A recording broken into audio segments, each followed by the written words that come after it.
Let's come back from the lunch break, please.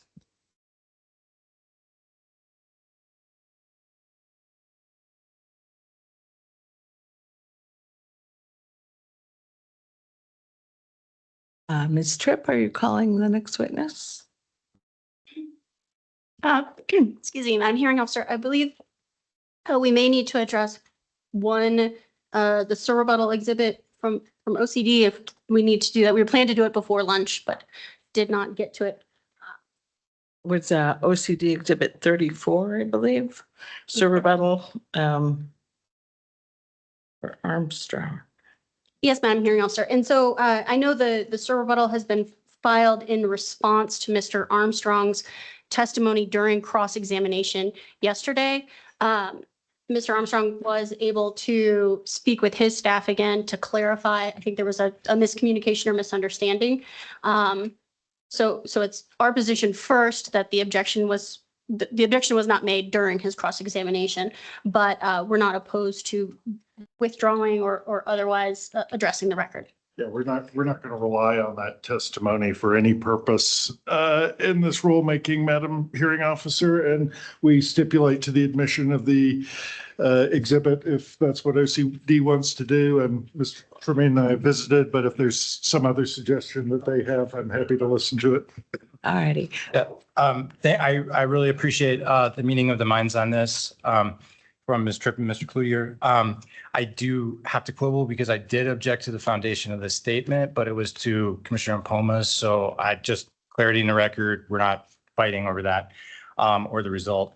I don't think it matters whether the exhibit comes in. What I want for the commission is if they have questions about OCD's instructions related to production reporting, that they're able to take notice of OCD's instructions, which are on the website and referenced in that email. So if it's beneficial to the commission, we'll admit it.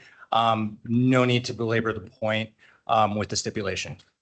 All righty. I mean, it does seem like the kind of thing the commission could take notice of, and so would not usually be objectionable as an exhibit either, just for convenience sake.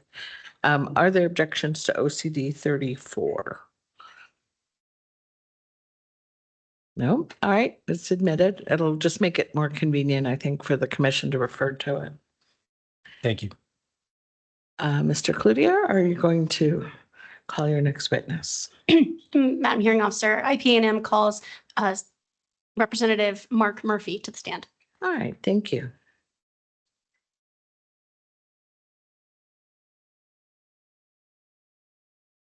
Representative, would you please spell your first and last name for the transcript? Yes, Madam Commissioner. My name is Mark, M-A-R-K, Murphy, M-U-R-P-H-Y. I am president of Strata Production Company and also providing comments on behalf of IPA&M. Thank you. Do you swear or affirm to tell the truth? I did. Thank you. Go ahead, Ms. Tripp. Representative Murphy, if you could just introduce yourself to the commission, tell us about your education and experience. Sure. I've served in a number of capacities and with respect, currently I'm president of Strata Production Company, which was formed in 1988 by my former father-in-law and business partner, Frank Morgan, who has since passed. It began with a small volume or small number of low volume producing wells, also known as stripper wells. At the time we had 8 employees. They had 8 employees. I purchased the majority of the company in 1991, and we're now at 23 employees. We've made 11 field discoveries. That early stripper production basically allowed us to begin an exploration and leasing effort that led to those Delaware, primarily Delaware formation discoveries, but also Bone Spring, Wolfcamp, and deep Tocumaro gas. We currently are operating around 20,000 acres, 15,000, which is in the main project in Eddy County. And Strata drilled the first lateral well, long reach lateral well in 1990. We drilled the first permitted horizontal well in the state in 2001. We currently operate 72 wells. At the time of this, we're actually up to 75 now. We've got an active drilling program going. And so I'm pleased to report that that's happening. Experience in New Mexico, I think, is the next slide, perhaps. It says I'm fourth generation in the oil and gas industry. I am a fourth generation producer, second generation for New Mexico. Grandfather, great grandfather were very active in the early East Texas boom and the discoveries in Arkansas, northern Louisiana, and so forth. During the 1920s, my father remembers an early 30s very, very vividly, staying on top of the Gardner Denver store in Kilgore, Texas, because his uncle ran that store. And so I have 40 years of experience in operations, geoscience, management. We've actively acquired and divested of properties. I've served as a board member and past officer, and I'm a current board member in IPNM and past officer, president of IPNM, past treasurer and board of directors of New Mexico Oil and Gas Association, industry advisor to New Mexico Tech Petroleum Recovery Research Center, served as project manager for numerous joint national laboratory, university, and private company partnerships. I've also served as an advisor to the United States Department of Energy, Secretary of Energy, under the Clinton administration. That was Hazel O'Leary, informally under the George H.W. Bush administration with Michael T. Halbody and later Admiral Watkins. And then lastly, under the Clinton administration with Hazel O'Leary. I've also served as an advisor to the United States Department of Interior, Secretary of Interior, Manuel Lujan during the Bush administration. I've led Strata for the past 34 years, and I've testified numerous times in front of both U.S. House and Senate Energy committees primarily. I think now maybe to concerns.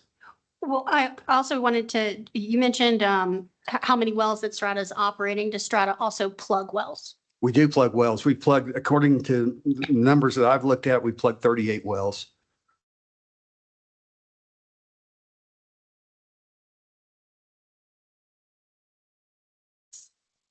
And so have you had a chance to review the proposed rules in this proceeding? I have. Okay. And do you have any concerns with those? I have quite a few concerns with them.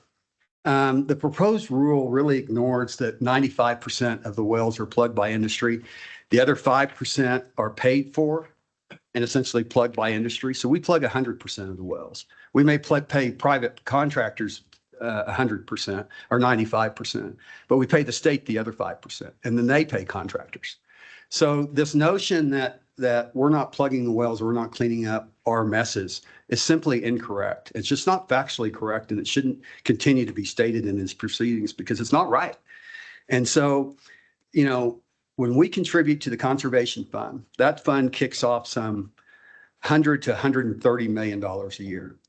Between the Senate and the House process during the legislative session, the OCD makes a budget request, and that's typically somewhere in the $20 to $25 million range. That's all they can spend. And the reason is mainly because of procurement issues and process issues. I break this into a three-legged stool. We've got payment to plug the wells. That's not a problem. You've got hundreds of millions of dollars coming in, over $630 million that's been swept in the last 5 years into the general fund. So payment is not the problem. Procurement's the problem, and process is the problem. This notion, somebody said this morning, and I take real issue with it, this is not grade school and 95% isn't a passing grade. I would say this, we're not asking for 95%. We plug 100%. And so my question to the well people and to this commission and so forth is, how many times does industry have to pay for this? We post our individual well bonds, and then we plug our wells. And for those in the industry, either through misfortune or bad actors or bad intentions or whatever else, leave a portion of wells behind. And those of us that are good operators, we pay for those too. Although it's really paid through the oil coming from those wells. Every well, in essence, is paying for some amount of its own plugging. But as an industry, we pay for it all. So I really would like to make that point. The single well bonding at $150,000 will not solve this problem because it's not a funding problem. And it also, I think, shifts the analysis from a traditional analysis of, okay, what is the proper bonding amount? Whether you do it by individual wells or you do it by tiers of wells or whatever, to an economic analysis. And it's an arbitrary economic analysis. They basically are proposing, I believe, 750 BOE per year and 180 days as being outside the realm of marginal. In my experience, I can show you 2,000-foot wells that will not make money at 750. And I can show you 10,000-foot, 7,000-foot wells right now in my portfolio that do. And so when you shift this analysis from over to where they're now, the OCD and the OCC is now supposed to make this risk assessment, it's really an arbitrary, it's very, very arbitrary, because at the end of the day, it's really, as Mr. Ezell commented before, that the standard in the industry has always been paying quantities and the economics of the operator. And they make that decision. And if that is taken over by an outside party, I can guarantee you there'll be waste. And I also guarantee you there'll be takings, because you'll prematurely force wells to be plugged, which will hurt the state beneficiaries, and it'll also hurt the owners of those wells. So these arbitrary limits make no sense to me. The reality is OCD is ill-equipped to plug wells. They've demonstrated that, and that's not necessarily through their own fault. It's because of the procurement procedures in some cases, and the what I call process. The ability, in some cases, they haven't, in my opinion, have not expeditiously used the tools they've had. In other cases, they haven't used the tools at all. They've tried to collect a few bonds. We're told it costs more than it's worth. But they haven't, to my experience or knowledge, really utilized the court systems to the degree that they have to pursue these bad operators. Now, there was some testimony this morning on who are the bad actors and how many are there and who are they? Well, as a state legislator, I have the benefit of hearing a lot of information from the OCD. And from last week's testimony, during the Water and Natural Resources Committee, that we were told, and we've been told many times, we know who, OCD knows who's the bad actors. 10 companies are causing 80 to 90% of the problem. I've heard it time and time again. And so go after those 10. You've got legal avenues. If you need additional powers from the legislature, I can tell you the industry would support those as long as they're reasonable and constrained, so you don't begin getting in to taking private property rights. But I believe that everybody wants to solve this problem. I believe the regulators want to solve this problem, but they're approaching it from a payment standpoint and not from a process of procurement standpoint. And at the end of the day, bonds don't plug wells, operators do. And that's what we have to remember is that we shouldn't throw the baby out with the bathwater. And that is really critical. I have a couple other points, and one is the TA limits.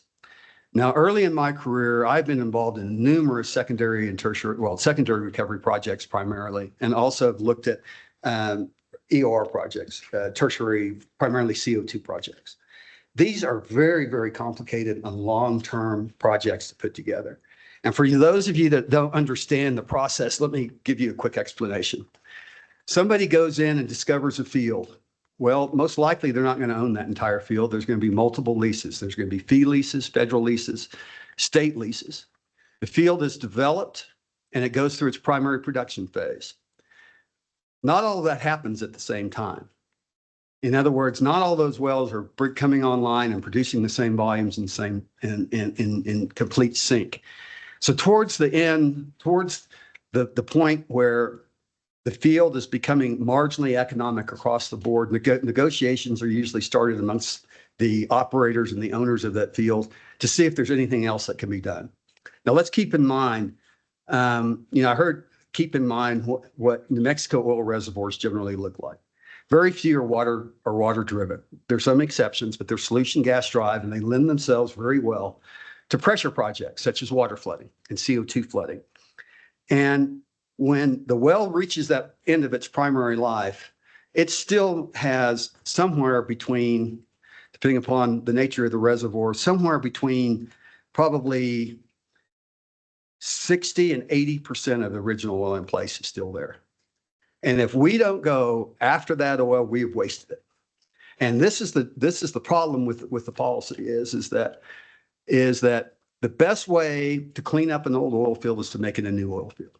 And if you go from primary recovery to secondary recovery, all of that infrastructure is replaced, the production comes back up, the state, many times secondary recovery projects perform as well as the primary production. And you can sometimes get 1 to 2 times the amount of oil you got on primary. So the problem is, and this relates to the TA portion of it, the 8-year hard TA. I have been involved in the formation of secondary recovery units that took an excess of 10 years. My father started them, my sister and I and others picked them up, and some of them went on 12 or 15 years. And it is a very laborious and difficult process because you have to get a lot of people together. You got to form an operating committee. There's always discussions about who's going to operate, what's the formula going to be for unitizations, all of these things. And those meetings occur many times over years and over multiple management changes. So the idea of a hard deadline to a TA is, I think, really going to be policy-wise very, very bad for the state. And let me give you some perspective on this. I was born in 1959. My father and family came to Artesia, New Mexico in 1960s. He implemented the first commercial water flood project in New Mexico. I implemented the first horizontal drilling project in New Mexico. The only reason I'm here is because he was here. And he came in and he formed these secondary recovery projects that added hundreds of millions of dollars and billions of dollars to the state. The Grayburg-Jackson Field, for example, between Artesia and Loco Hills and Maljamal, is one that he was responsible for flooding on behalf of Newmont Mining Corporation, a company we don't even hear about around here. So that technology basically allowed a second life to that field, to all those fields, decades and decades of life, and hundreds of millions of dollars to the state. Now, many of those fields have since declined or are probably very good tertiary candidates, CO2 candidates. We have CO2 sources, and yet there's no real policy push to try to get that. Now, one of the reasons is that we've seen the dominance of capital flow to the shale revolution since about 2015. There was a slide that was put up, and maybe we can address it later on this 8-year life. And I can tell you that once you read the disclaimers at the bottom, you need to discount that slide. But let me give you another point. If that slide, thank you very much. If that slide was taken at a point in time, which it has to be, and then look back, you would not see any secondary recovery or tertiary recovery projects in this period. If that point 0 was taken in, I don't know, either 1965, 75, or 85, you would see a huge number in that 10 and 12, 15-year period. So from a first glance, I haven't talked to the analyst about this, but from my first glance, I don't believe this is telling you, the policymakers and the deciders, what they're telling you it's telling you, right? And so this is what's going to happen, in my opinion, from 50 years of perspective in the oil and gas industry. We are now going through a major shale boom. These wells are going to decline, and they are going to recover less crude and in place than previous reservoirs because they're naturally tight reservoirs. However, that leaves us a huge resource to go after, right? And there's only the beginnings of a discussion about how to do that, because this is going to be a technological challenge that the industry has not ever met before. When secondary recovery was originally initiated, it was pretty well understood. There were basically 2 types of patterns: line drive and 5-spot. And there's other alternatives to that, but those were the typical ones utilized in New Mexico. So a lot of the question now is going to become, how do we basically utilize horizontal wells for enhanced recovery, and what do we do with this? And if we don't preserve those well bores in that production, we're going to leave, there's even going to be a bigger waste. So there's the challenge, but there's also the opportunity. Now, we have some 27,000 stripper wells, and we've heard testimony that they don't really mean much, right? That they don't contribute much here, they don't contribute much there. We're maybe talking about 8 million, 10 million. The problem with the analysis is it only considers taxes, right? Production taxes, a fraction of the economic value that these wells contribute to the society. And the other part, which is typically 2 to 3 times that much, is the royalties. And yet it still doesn't it also doesn't take into account the 3,000 jobs it supports, the fact that those payments go to local vendors, the economic impact of these wells and the companies that operate them is huge to this state. So don't be misled by the LFC report that says that this is nothing. And speaking of the LFC report, the LFC report is one that I've studied in some detail. And the reason I have is because it is so inherently flawed. And I will start off by telling you about my experience with the LFC report. In late May, I was approached by members of the Mexico Oil and Gas Association and IPA&M as a member of the state legislature. As been mentioned here, I represent District 59, Roswell, Chaves County. And they had heard a rumor that LFC had developed a report and that the report calls for massively increased bonding. And they had arranged for a meeting with Director Salih of LFC. And the director gave them very limited information, only said that it was something that they were looking at, but it mainly had to do with procurement and bonding processes.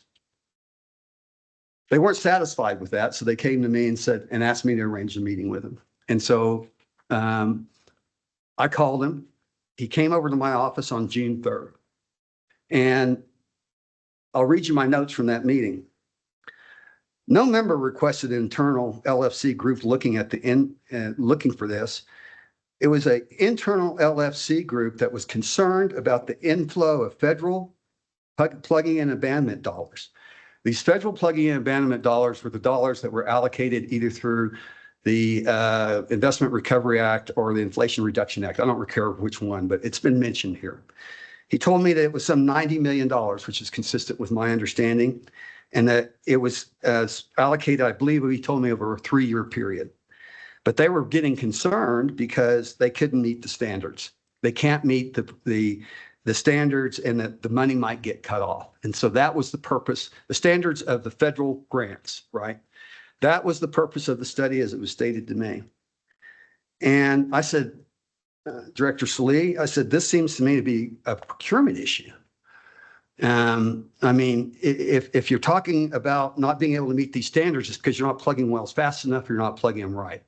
And he goes, well, there's a number of issues. And so I took it to mean that they weren't plugging them fast enough.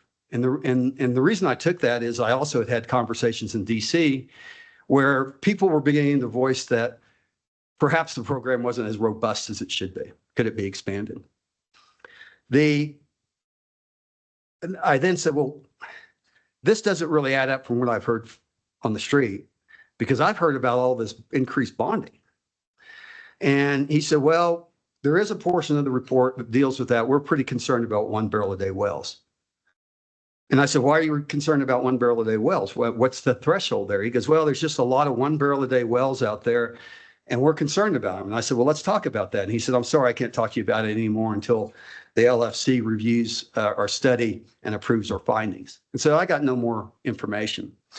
Now, I had known a little bit about the money that was available to the state.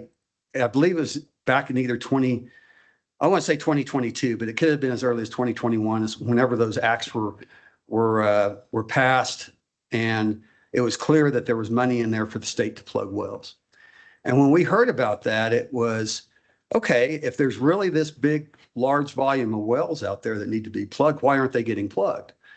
Well, the OCD can't seem to plug more than about 50 of them a year. There's been some times that they could, but that's generally the number. And so I thought of it as an incredible business opportunity, because if the OCD is saying that there's all these wells that need to be plugged, most of which are federal, I think this body understands that. There's very few state that the state's going to be responsible for. And there's federal dollars to do it. I know from experience that we have trouble even scheduling P&A operations. There is, greatly limited. There's not very many contractors that do this. The ones that do it for the state are almost all of them in the Northwest. We have principally 2 in the Southeast that will do this. And so me and several of my company people contacted, and I don't recall who it was dealing with the OCD plugging issue, but there was a gentleman there, and he basically explained, I said, we understand that there's going to be all this money coming in to plug all these wells. How are you going to deal with that? And he said, well, we're still evaluating it, but we plan to just give these wells out in groups of small numbers, 5, 10, 25 at a time, which is a real problem if you're trying to build a company off of plugging a lot of wells, right? And so one of the things that we looked at was standing up a plugging company and started designing very high-tech, self-contained rigs that would do this quickly, cheaply, and effectively. But when it became clear that the procurement issues were not going to change, that we might or might not, if we got a contract, it's going to be very small. And that's fine. But at least if you have the chance of a big contract, you have the chance. And just decided that that combined with the fact on how they were being bid out. In my business, we have what's called an authority for expenditure, AFE. It's just basically a budget. It basically says we're going to spend X, Y, and Z on these, going through these wells, or, so much for drilling, so much for this. So it's a line item. For example, the top line item is usually the most expensive, and it would probably be pulling unit or plugging rig, right? And there'd be a price for that. And then we'd have another one that would say cement and rental tools and all the various categories of equipment, materials, supervision, all the things that we need. Well, the procurement officer explained to us is that they would basically pick and choose. So you might get the rig on one well and the trailer on the other, and the lights and the porta potty on the other, but you weren't getting a turnkey operation to turn even that one well into a plugged well, much less 100, when they're stating that there's thousands to be plugged. So there's a procurement issue here, and I think industry would love to see that solved. Now, the role of the independent operator. Now, it's been mentioned that 60% of the production in 2024 was by 8 companies. Okay. I would venture that 7 and possibly all 8 of those companies were not New Mexico producers 15 years ago.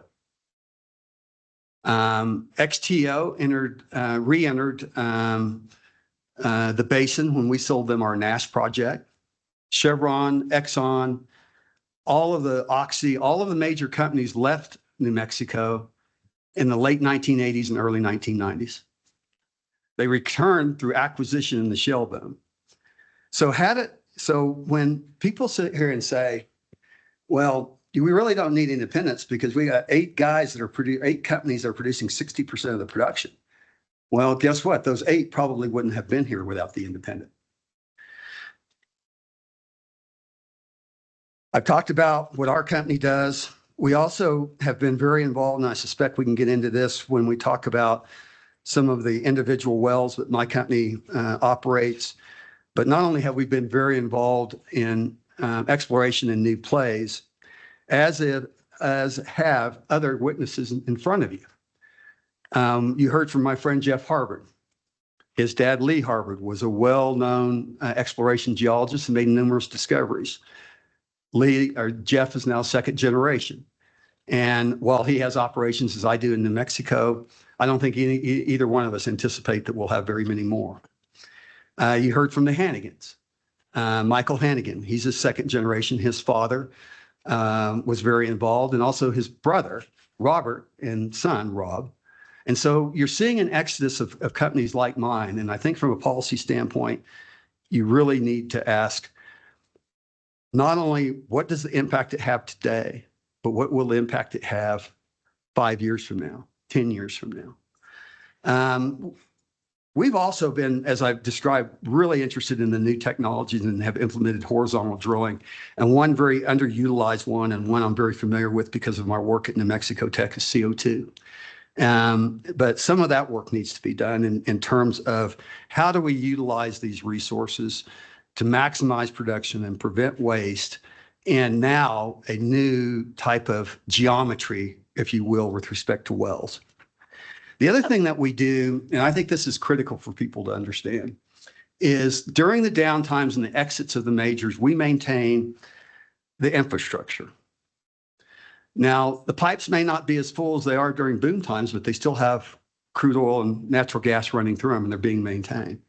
The electrical lines, the road systems, but also the company infrastructure. You know, it's not Chevron that's paying Baker Hughes to log their wells at low prices. It's not Exxon that's paying Halliburton. Those shops and those offices and those yards, as we call them in many cases in the oil field, are there because the independents are still using them. And then when things ramp back up, those yards typically ramp back up. But we preserve them, and that's critically important. I don't think most people realize that you just can't turn things on and off, that sometimes it's a little more difficult than that. Representative Murphy, while we're speaking about independent operators, what is it about the proposed rules and how do they disproportionately impact independents or smaller operators when it comes to financial assurance burdens? Well, I think that you know, entry into the business, anytime that you prevent obstacles of entry into a business through regulation is difficult. It's going to discourage business, right? And so if you have a relatively new operating company with not a lot of history coming in, it's going to be very difficult for them to get surety bonds. Now, my company is very well established. We have 40-year relationships. So, you know, it's not necessarily going to be my company that's impacted, but it sure could have been. And in the early days, it would have.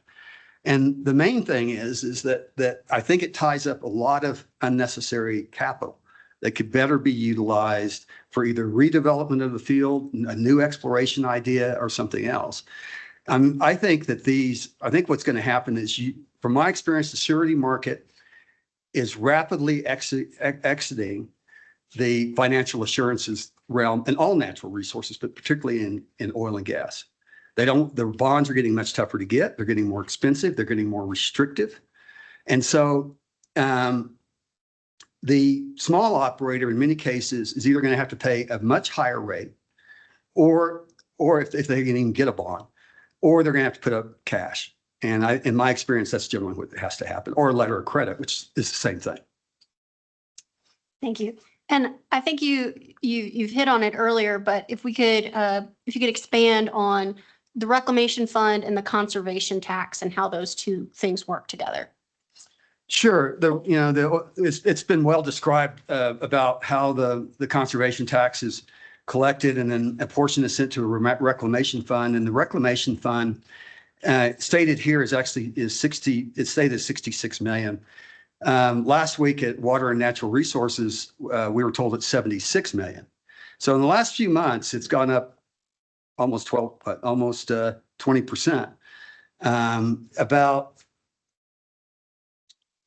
So it's grown it's grown $10 million in just a matter of months.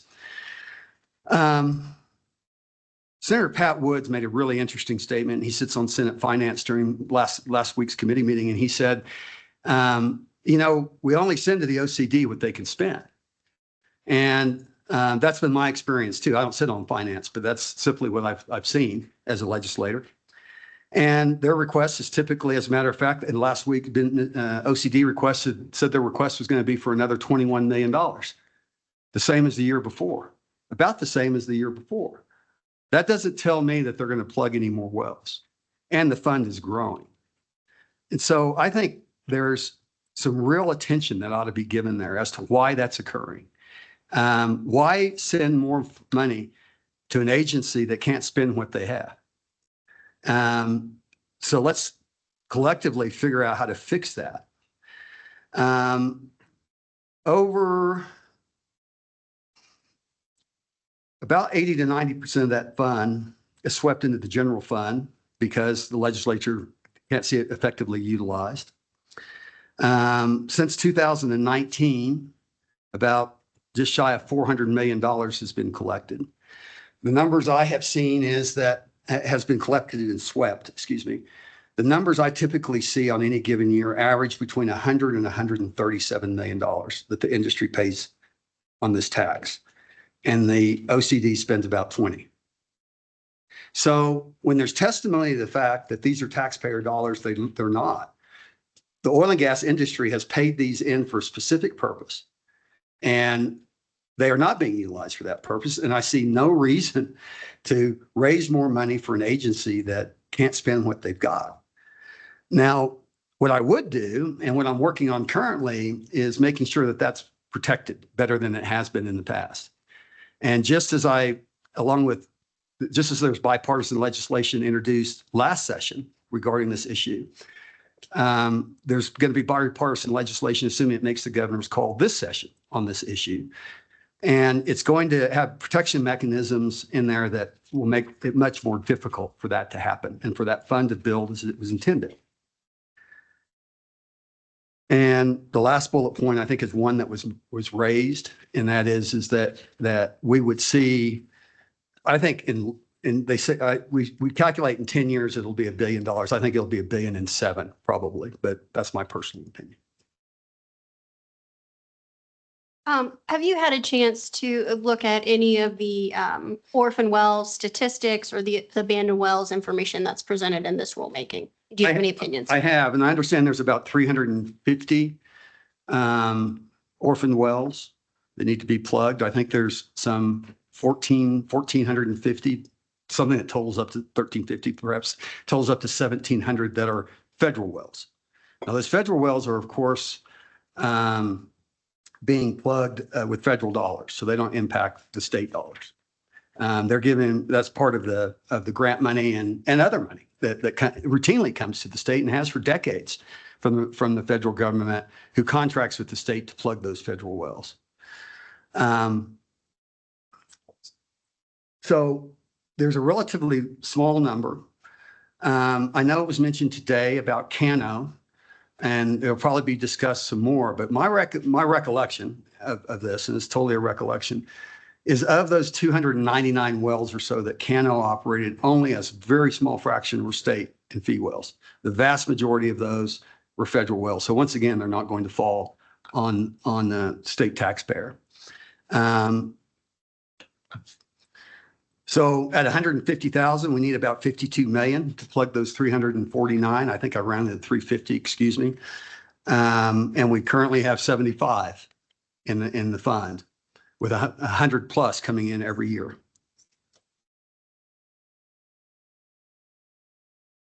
Thank you. And that concludes Mr. Murphy's direct testimony. We do have some points to raise on rebuttal. Mr. Murphy, I'm sorry, Representative Murphy. Thank you. And so Exhibit 82 of the applicant's, Mr. Adam Peltz, he explained in response to your testimony, this is at page 2, lines 5 through 21, Yes. that any number of steps can be taken to avoid increased bonding for an operator. And he provided examples like plugging idle wells, or simply producing more than 180 days, or reducing an operator's populations of idle and marginal wells to below the 15% threshold. Do you see any problems with these 3 recommended approaches and the effect of the proposed rules on operators? I do. And let me comment. I read Mr. Peltz's testimony, and I noted that he had really focused on about the last 4 or 5 years that he's been looking at this issue. Now, I've always been told it takes about 10,000 hours to master anything. That's about 10 years of work. So I'm going to forgive him because he only has about half of that work in. I've got about 4 times that amount of work in. And so I'll tell you, the first one has to do with secondary recovery projects where you're plugging idle wells. I think I went through that example on TA status, and my recommendation there would be that the OCD keep its existing TA status of 5 years, that you allow at least another TA status, because I can tell you it's going to take 10 years and you probably need some discretion beyond that. So this 8-year hard number is very problematic in my opinion. It's going to take a long time to get not only a lot of these projects developed, but also unitized and up and running. And so let's just call that the effect on secondary and tertiary recovery projects. Reduce populations of idle and marginal wells to below the 15% threshold. Well, you can't always produce a well 180 days. And the reason being is that these wells, see, I started my career as a roustabout. That means I was hoeing weeds and working the shovel. The next promotion up there is a relief pumper. And after that, you go a pumper. And so as a relief pumper, one of the things that you learn is that every well almost has its own personality. You can have a well right here, and if you produce it 3 hours a day, it'll make the most production. You can have a well right next to it, and you can shut that well in for 5 days and produce it for 2 days, and that's the way it makes the most production. Now, people will say, that doesn't make any sense to me. I mean, these wells are in the same field, and they're close together and everything else. Well, that's because everybody thinks this is a big pool of oil. There's the thing called heterogeneity in the rock. And that means that different areas of the rock react differently and the fluids in them react differently. Some may be more fractured, some may be more naturally permeable. So that's the answer to that is that's another hard deadline that from a practical standpoint makes no sense.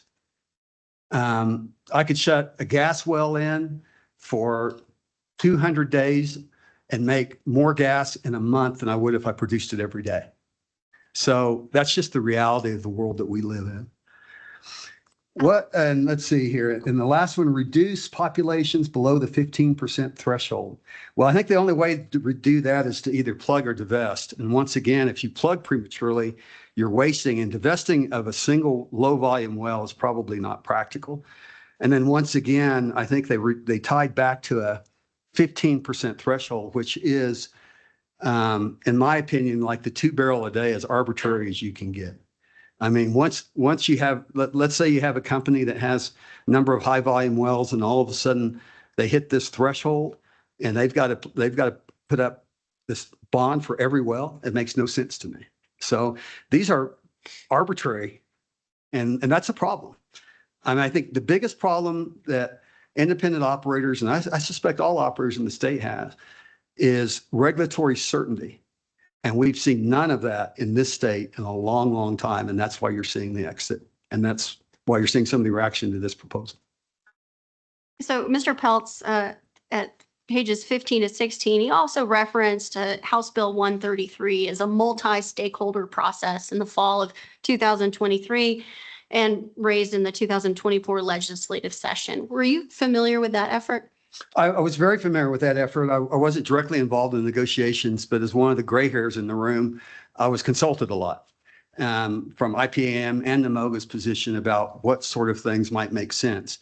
And, you know, some of the factors well, some were discussed this morning, but let me just characterize that as those negotiations were probably some of the most frustrating I've ever seen in either policy, regulatory, or business, because the OCD and the other parties would consistently move the goalpost. Come in and would explain something, and we would say, okay, all right, well, how about this? This might work for these operators. Let's try this. We'd put that forward. Okay, we'll consider it. And then the next week, the next 2 weeks, or whenever the next meeting came up, not only had they rejected our proposal, they moved their proposal even further as being more punitive. And sometime after a while of that, you get really frustrated and say, what's the point, right? What's the point? And I'll tell you where the other time that it happened, and this is probably that will explain a lot, is during the methane rule. Industry showed up to the methane rule, negotiated in good faith, had negotiated a number of exemptions. And let me tell you, let me start with this. We were told that the methane rule was designed to only target the biggest emitters. We got to take care of the big problems first. We're not worried about the little guys. We want to take care of this. We want to do that. And so we came up with a series, both on an operator-based basis and a production-based basis, that would provide some exceptions, be able to provide a little more time to comply, to do all of these things. The majority of those were accepted and in the draft until the final draft. The environmental community went to the OCD, convinced them that they shouldn't have the exceptions, and they were deleted. Now, that is not good faith negotiation. That is not fair rulemaking. That is not the development of good policy. And when I talk about policy, I have some experience there at the national level and some at the state level too. And you don't take and author a report against an industry without ever consulting with them. When I talked to Mr. Salee and asked for input in or some questions into this report and was told they couldn't talk about it because the findings weren't quite finished. Well, we know from Mr. Peltz's testimony, he was in the LFC in April working on this report. So you have no industry input to this report, and you've got the environmental community basically writing it. Wild Earth Guardians was allowed in there from what I've been told. I know for a fact Mr. Peltz swore to it in his own testimony. In April, he made presentations and began working on this report. No industry input. Now, you cannot take a report like this, in my opinion, and create good policy. Thank you, Representative Murphy. I just have one more question, and this is in response to Mr. Purvis. That's Exhibit 74, page 51, lines 5 through page 53, line 6. And he referred to your testimony regarding the effects of these proposed rules on small operators and the state to be a common trope. And he used Exhibit 79, which reflected that 90% or something of production produced by 10% of the top operators. Do you have any response to that? I adjusted somewhat. I guess what I would say is that you don't get that 97% without the small operators starting to play. Or, whatever it may be, whether it's exploration, the new technology. And I think that's part of the problem is that many of the young staff that are involved in the development of not only the report I just mentioned, but also in the discussions regarding this policy, have never seen a downtime. They've only known booms. If you have primarily been involved in analysis and work on this since 2015, you've never known what it looked like in 1986 or 87 or the early 90s or any of the downtime. And so it's real easy to sit here and say, well, geez, we got 10, these few small big operators, let's toss everybody aside. Well, what happens when they leave? You'll have no industry left. And then finally, he's talking about production, I think at one point peaking and so forth. And I know that it's difficult for people to sometimes come up with empirical data, but I can tell from Mr. Peltz's testimony and other testimonies that they really only need to look at one place to understand how this industry works and to get a really good historical perspective on it.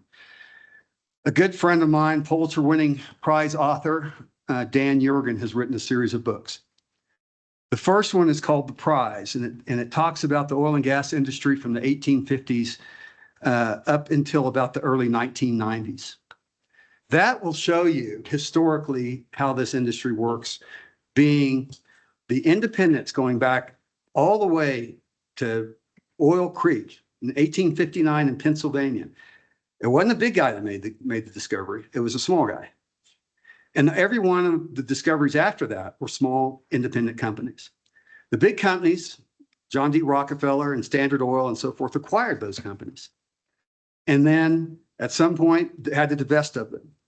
But it's difficult for someone with so little experience in the industry and such a limited perspective to really be able to understand this. But hopefully my testimony today will be helpful to the commission to understand some of it. Thank you, Representative Murphy. That completes his direct testimony and rebuttal. I'll proffer his direct testimony for admission to the record.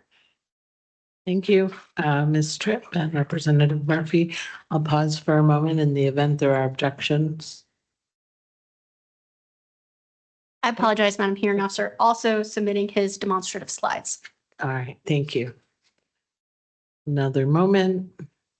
All right, they're I'm admitted. sorry, was she, oh, Madam Hearing Officer, were you offering your demonstratives as exhibits? I thought they were demonstratives. That was my understanding. That's what I'm asking. So that's what I've been hearing. So it's Mm. not. Yeah, that's not my understanding. All right, it's like We some didn't offer have and ours, some yeah. haven't. To Mr. Cloutier's point, I think some have and some haven't. All right, they're admitted. Thank you. Let's see, Ms. Fox, do you have questions of Representative Murphy? Yes, thank you, Madam Hearing Officer. Hello, Representative Murphy. My name is Tanis Fox. I'm a lawyer with Western Environmental Law Center, and I represent applicants in this proceeding. You had stated in your testimony that you thought there were about 350 wells that OCD is online to plug. Is that correct? That's the number as I understand it, yes. And I know you're very familiar with the LFC report.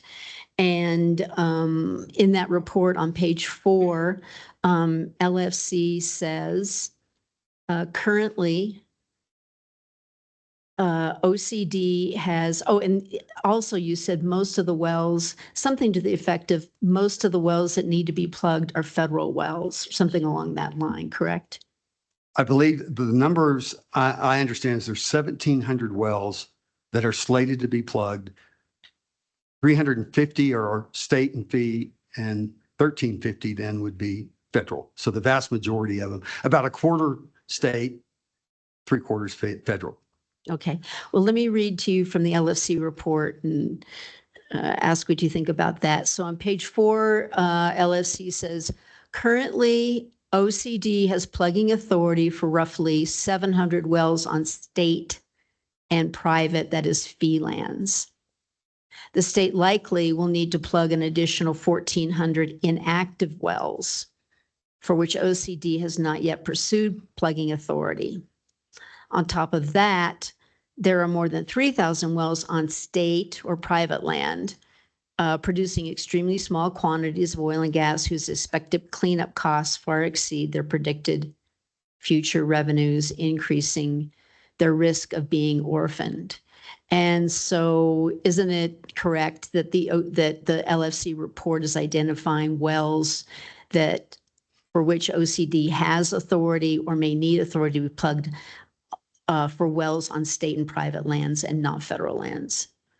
It is true, but this is my point is that no matter how many wells that is, there's ample funding to plug those wells, but perhaps that's another discussion. Please continue. No, and you had estimated that there are 350 wells that OCD needs to plug, but my point is that LFC is estimating there are approximately 5,000 on state and federal land. Is that correct? They're estimating that, but I take issue with it. So there is the wells that we know that they have authority to plug. Those we know. Those 700. And the other is pure speculation. Because industry has historically plugged 95% of the wells, and we don't need a prospective LFC study to try to say, well, this might happen. We have 100 years of history, Ms. Fox, in this state of operators plugging wells, and we plug 95% of them. So for them to come in and say, oh, there may be all of these others, the history doesn't support that. That is pure speculation. And just to correct the record on Mr. Peltz's testimony.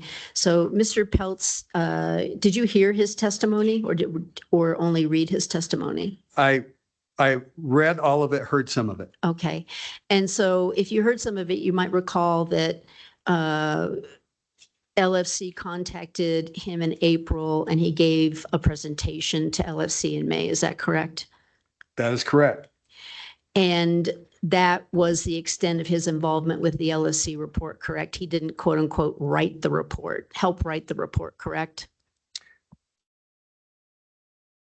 He never testified that he had any involvement in writing the report, only that he gave a presentation to LFC, correct?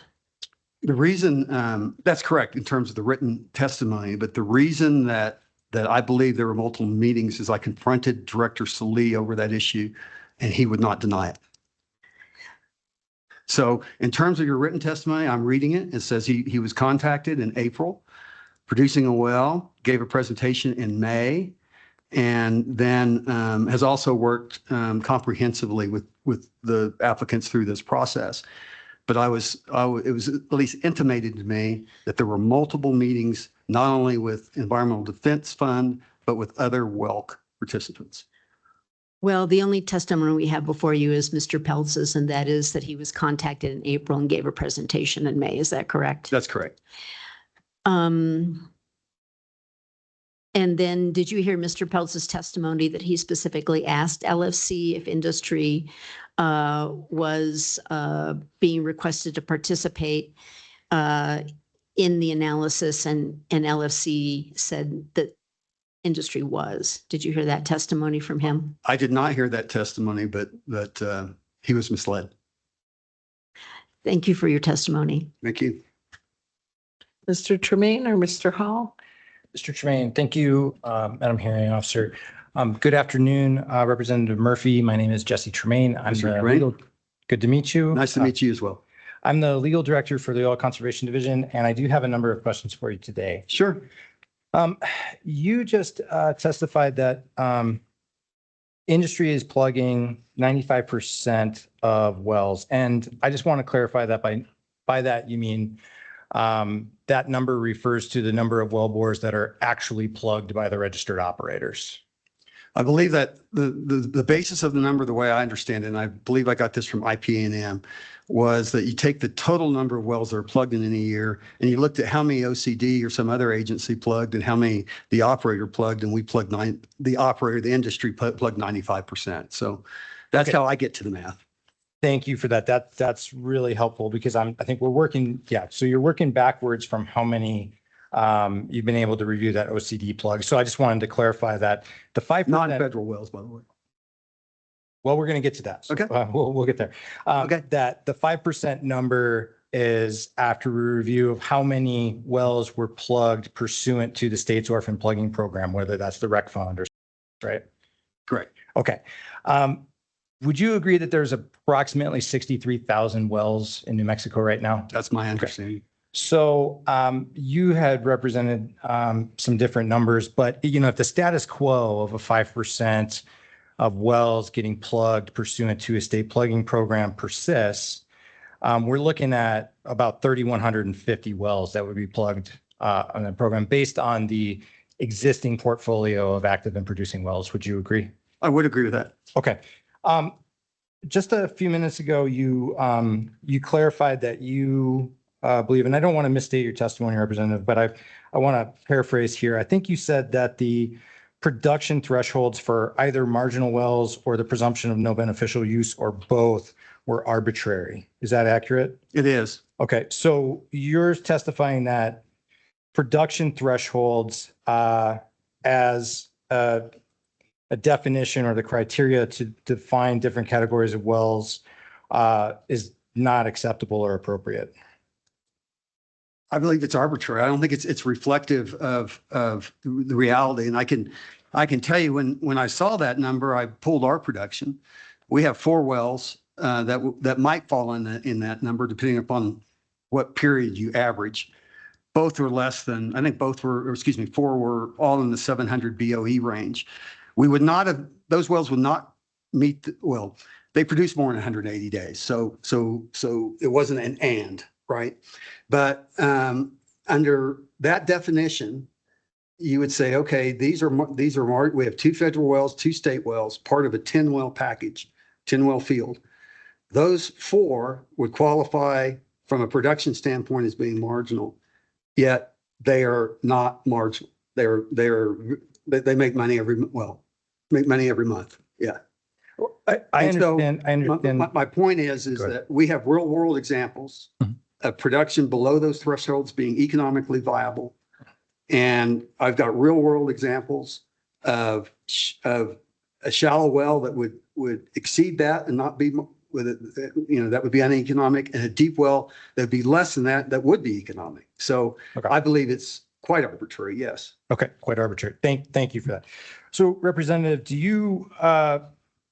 would you agree, however, that using production thresholds are acceptable or not arbitrary when they're used as a sole criteria to define stripper wells for the purposes of tax incentives? I think it's a different matter because on one hand, you're creating a policy that's encouraging production and preventing waste. And on the other hand, you're creating a policy that's encouraging waste and preventing profits.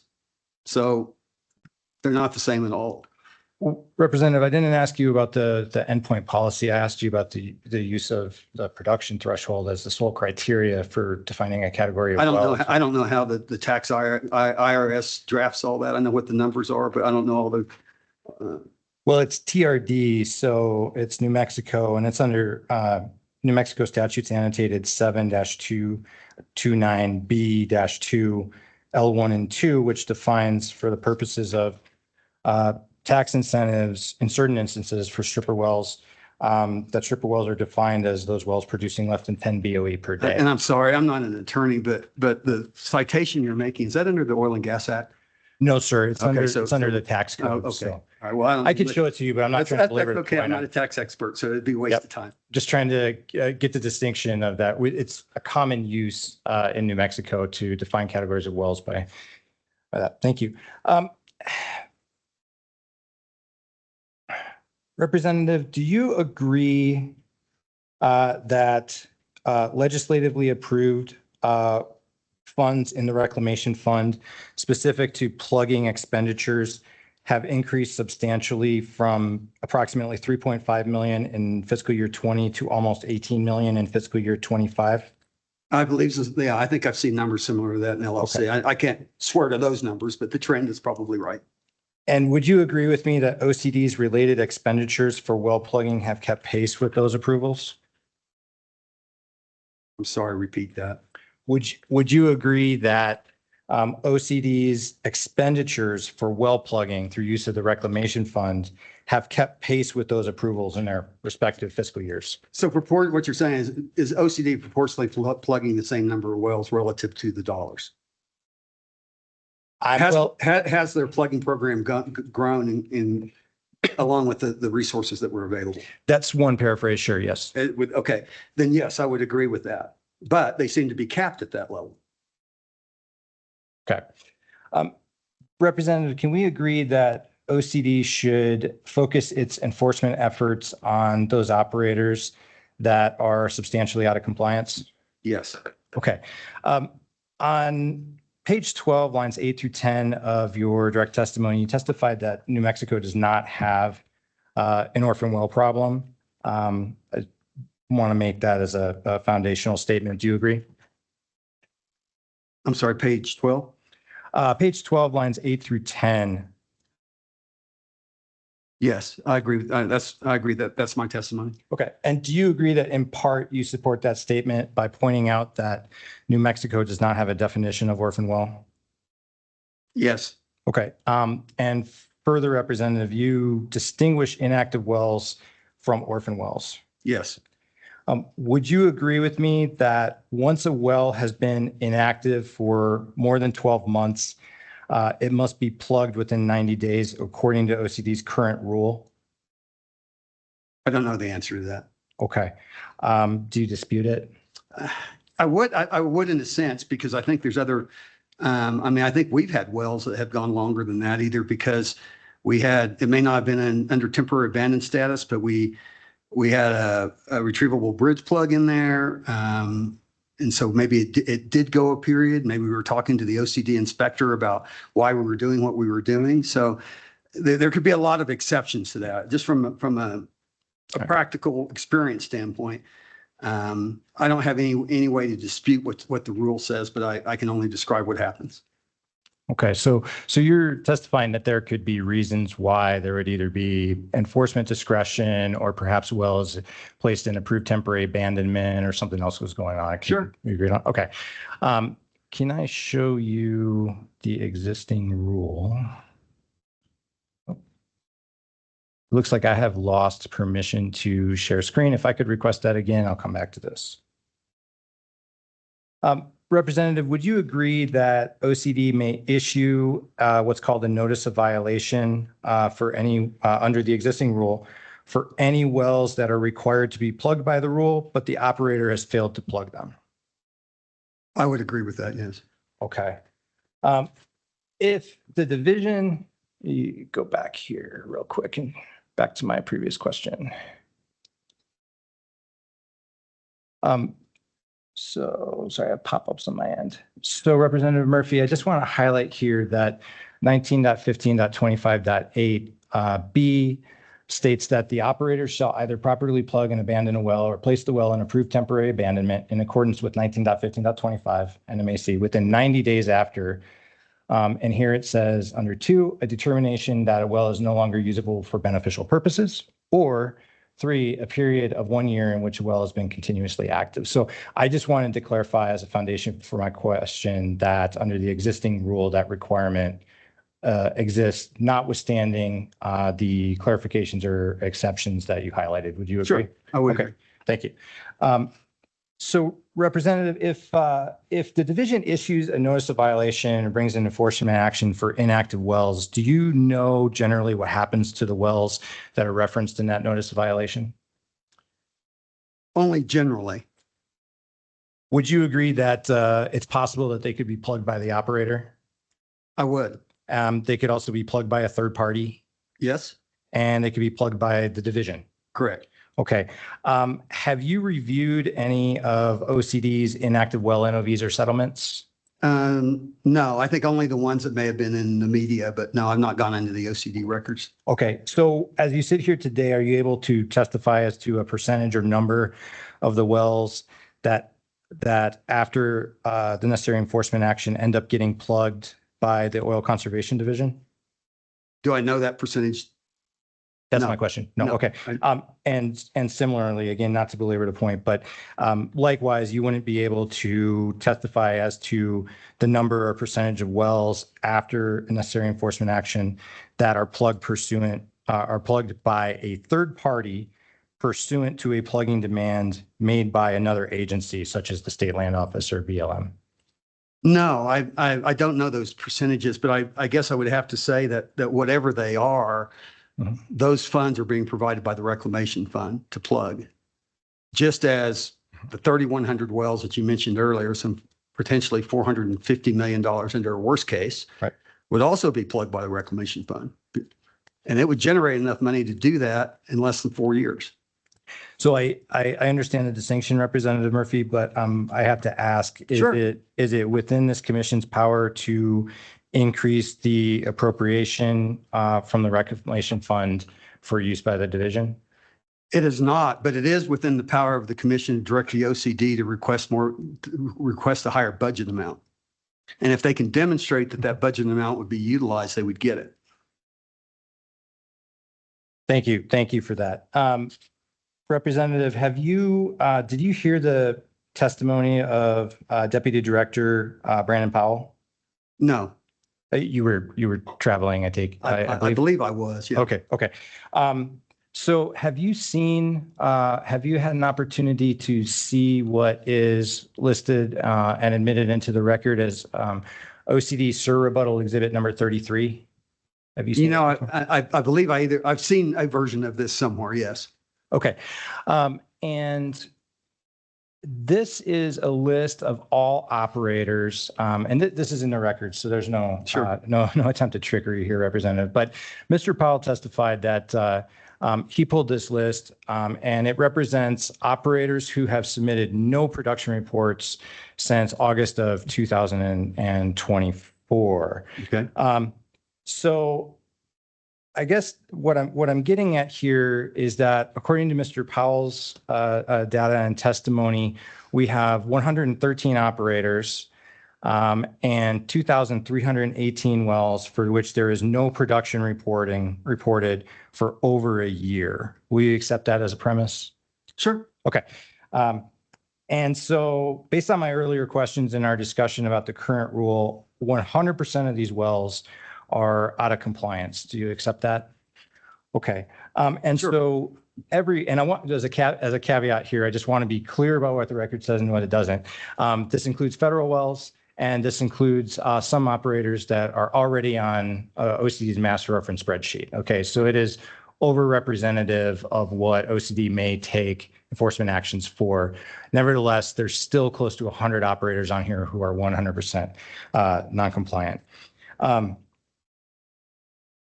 Representative, would you dispute Mr. Powell's testimony that 40%, approximately 40% of inactive wells are what OCD classifies as private wells? No, I wouldn't dispute that. And I assume he means they're on private lands. Yes, either private lands or private minerals or both. Yeah. Okay, thank you. And by private lands, that's what I meant. Private minerals, Great. yeah. All right, let's see. I want to show you. Pardon. Sorry, on my end, I have a pop-up here that's getting in my way.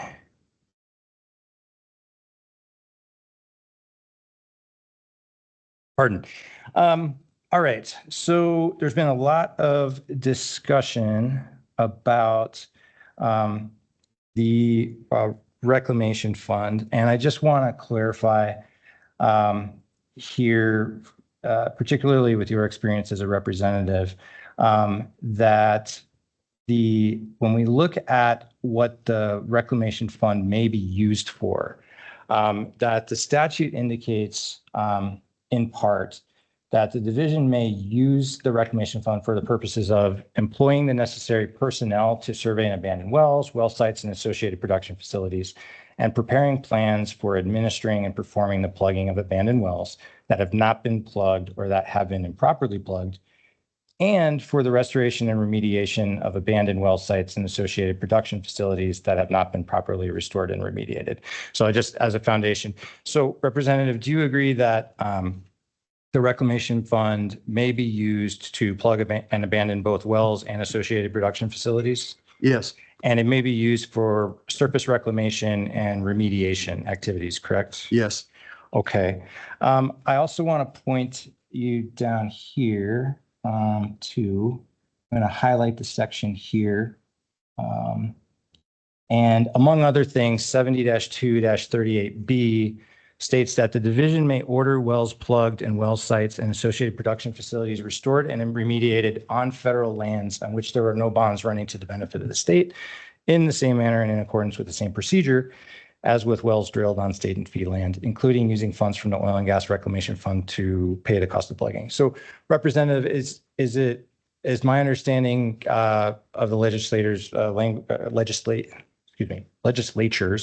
language and intent here that OCD may order wells plugged and may plug wells regardless of their surface or mineral type if they exist within the geographical boundaries of the state of New Mexico? That's, once again, I'm no lawyer, but that's the way it appears to read, yes.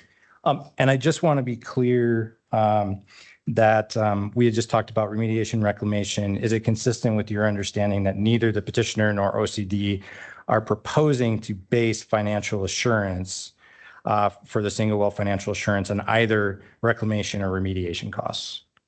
That was not clear to me, actually. Okay. If I clarify that to you and the record reflected that the average cost proposed to the commission was based solely on wellbore plugging, would you accept that? I would accept it in the sense that if you tell me that they only plugged the wells and didn't do the reclamation, then I have no reason to dispute that. But I would still reject the premise that an arbitrary $150,000 bond is the way to cure this problem. But proceed, please. Okay. Would you also agree that that similarly reclamation and remediation of associated production facilities is not factored into that average wellbore plugging cost? I've heard testimony to that effect, but I'd also add that the cost of plugging federal wells has historically, and remediation has historically been reimbursed to the state. Okay. Yes, understood. Thank you, Representative. So I'm going to backtrack a little bit here, just loop back. So I had asked you about 70-2-38B. In your direct testimony, you also distinguish the orphan well problem by pointing out that many of the inactive wells are federal. But we've just gone over the statute, so I just want to see if we can reach an agreement that those federal wells are actually potentially orphaned and are a problem under the use of the reclamation fund. Would you agree with that? I would agree that, well, here's where I think you have to make the distinction. OCD may very well have the authority to go plug those wells, and it sounds like they do, and they should. What the difference is, when I make the distinction, I'm talking about who pays for it, right? And if it's a state or fee well, it's typically paid for the reclamation fund. But apparently, even if it's a federal well and the federal government didn't pay for it, the reclamation fund would pay for that too. But historically, and we know recently, the state has received as much as $90 million to plug federal wells. So that's where I am. Okay. Thank you, Representative. Representative Murphy, are you aware that OCD does and has in fact engaged in plugging of federal wells by either agreement or consultation with the Bureau of Land Management? It's my understanding that the vast majority of federal wells are plugged by OCD under contract with the BLM or some sort of arrangement. So I want to distinguish here. So would you agree that there are different sources of funding which OCD can use to plug quote unquote orphan wells, including the state reclamation fund, the bipartisan infrastructure law grant, and more specific discrete grants from the Bureau of Land Management? Would you agree with that? Yes, I would. I believe the ones that you were referring to just now were specific wells that were plugged using OCD contractors after the BLM had called federal bonds and then awarded that to the OCD for plugging by agreement or contract. I'm not sure which, but by agreement, OCD plugged those wells using that more discrete grant. Is that accurate and fair? I don't know the details. Okay. I understand Okay. there's federal dollars that, including the 90 million that are going to this issue. That's the only point I was Right. trying to make. Yeah, and that's the distinction, Representative Murphy, that I'm trying to make, because you had testified that the BIL grant money may be used on federal wells. So have you reviewed the specific terms of the BIL grant? I have not. I was only familiar with it from my conversations with Mr. Salih Okay. and some media reports. Okay. If I told you that was inconsistent with the legal analysis and the understanding of the division, that those BIL grant funds may only be used on non-federal wells, would that change your concern or your testimony? No, it really wouldn't, because money is fungible, right? I mean, if they gave you $90 million to plug whatever wells, you've got 137 every year to plug the rest of them. So once again, I mean, this coming back to this as being a revenue or payment, as I say, funds problem, it just doesn't wash with me. And the reason being is, I think the proof is in the pudding. You've got a $75 million balance you can't spend, and you've got $100 million a year that also you can't spend. And I apologize, Mr. Tran, I mean OCD. I don't mean you personally. I mean, certainly. I mean the whole conservation division. Certainly, I've been I've been in-house, so to speak, for so long that I dip into the weed too much.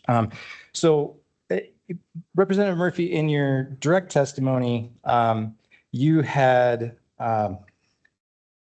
talked about a couple different numbers, the 66 million, the 66.7 million, and you just referred to a more recent number of 70, I believe it was 76, but that's immaterial. So there's a lot of money in the quote unquote reclamation fund. You would agree? Yes. Okay. But we ran through an analysis here on Cross that, the status quo of plugging might be 3,150 wells plugged under an orphan program. And, using your analysis of 66.7 million could plug either 800 to 1,000 wells. If that looks like if you're plugging 1,000 wells, you think that there should be a per well plugging cost averaging $66,700. That would mean that there would have to be $210 million over to plug those 3,150 wells. And if we're using OCD's cost, average cost from FY24 of $163,000 for the wellbore plugging, that would be $513 million, in excess of $513 million. Would you agree with that? Yes, I would agree with it, but I think here's the point. And I think it's easy to get people confused about these numbers. And sometimes I even get a little bit confused. So let's just agree for sake of agreement that we have 3,000 wells that the OCD is worried about. And that $150,000 seems to be the number. That's $450 million. You went back just now between 210 on the low estimate and 500 on a high estimate. So let's just take your number. Let's take 500 million. All right. That's what's been swept out of that fund in the last 4 years. That's what that fund will generate over the next 4 or 5 years. So I keep coming back to the point, Mr. Tremaine, is that this is not a funding problem. And I don't know why it's being described that way. Even at 3,000 wells, which I don't begin to accept for a moment, but let's do the math. $500 million, $125 million a year coming into the reclamation fund. How long does it take to pay that $500 million?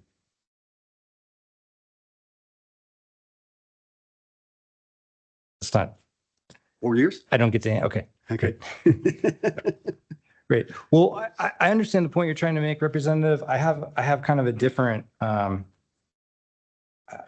little different analysis I want to examine with you. So, so even if the conservation or the reclamation fund were dramatically increased, as I think you're suggesting. Actually, I'm not suggesting that. I'm suggesting that the balance be moved into a protected fund, but you all be given whatever you can spend. So no, I mean, let's be clear about what I'm suggesting. I'm suggesting that the OCD be given the resources that it needs and the funding that it needs to plug these wells. And I don't care if there's 350 of them. I don't care if there's 3,000 of them. You've got the money to do it. You spend 20, you've got a balance of $75 million. You spend about 25 a year. You've got 3 years of plugging fund in your balance right now. This year, industry will generate another 100 to 125 million, none of which you'll need to plug wells. And next year. So I think what you're saying, Representative Murphy, is that there are funds being utilized or appropriated by the legislature to other purposes, which would need to be placed into the reclamation fund. That would be step one, right? And then step two would require a little different than that. An approval or appropriation by the legislature for OCD to actually spend the funds. Is that accurate? I'm sorry, I interrupted you. But let me see if I can answer it. Yep. Is that the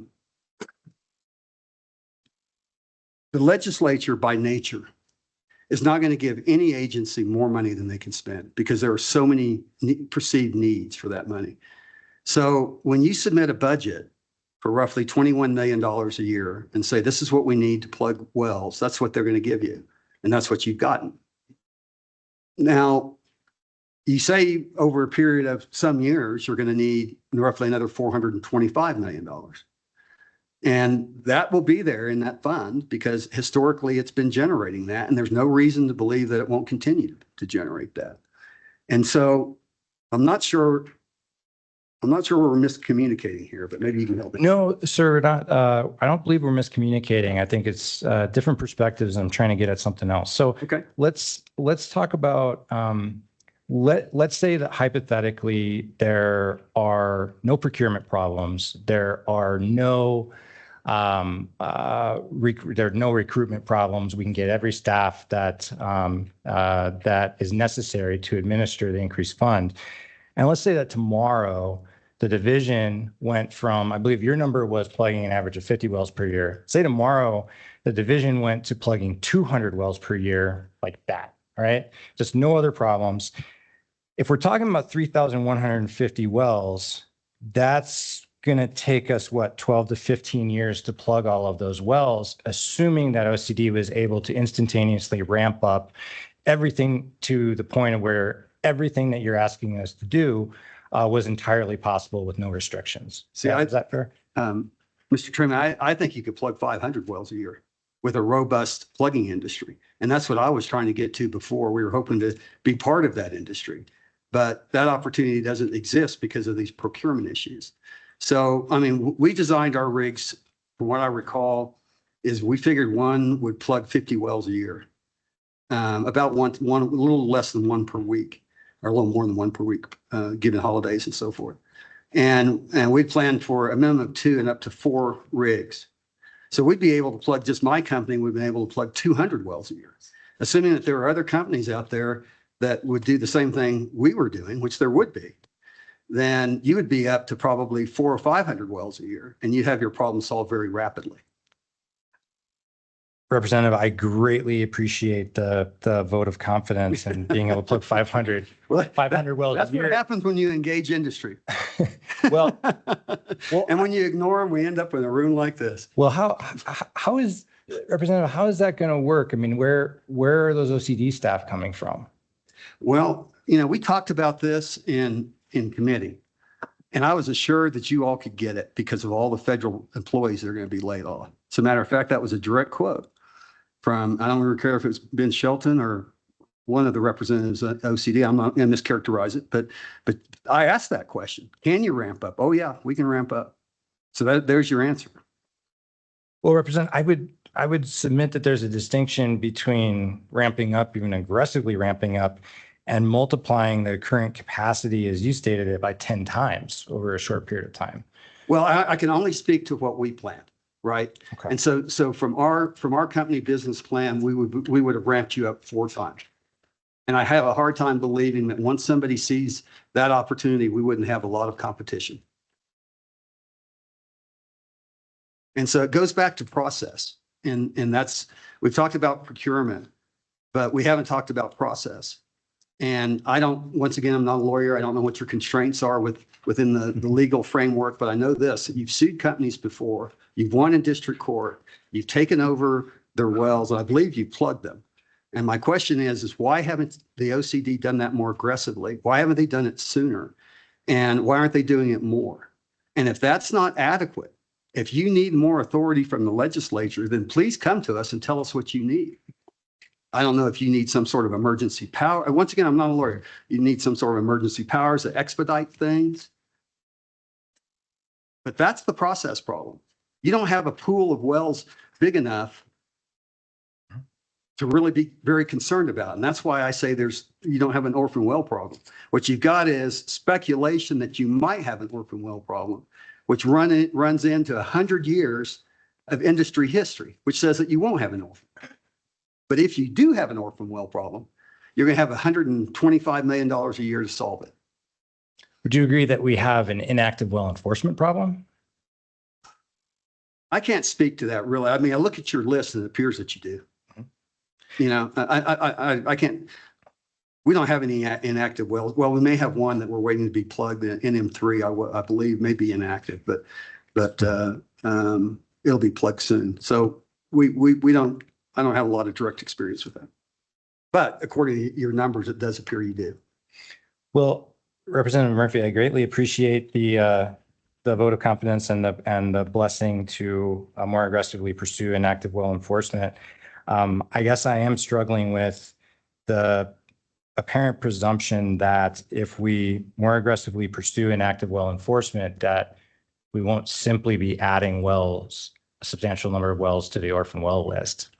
Well, you That's will been be. the history. You will be, but of you'll have the funds to do it, Mr. Train. But here's the other thing, and this is something that I'd hope to talk to the LFC about. They talked a lot about the Colorado experience, and this goes directly to what you just asked me.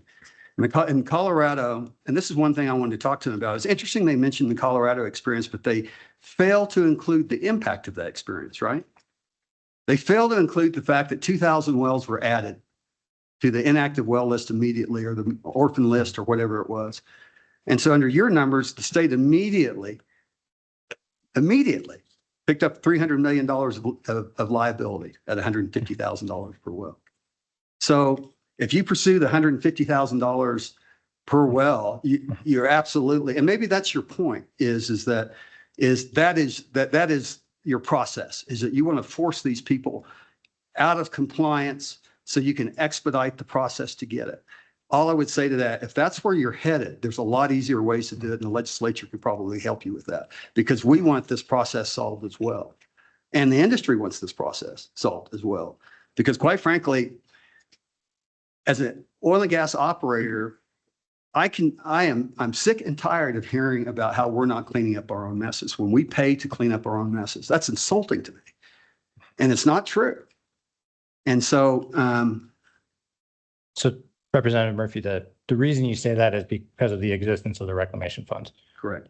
Okay.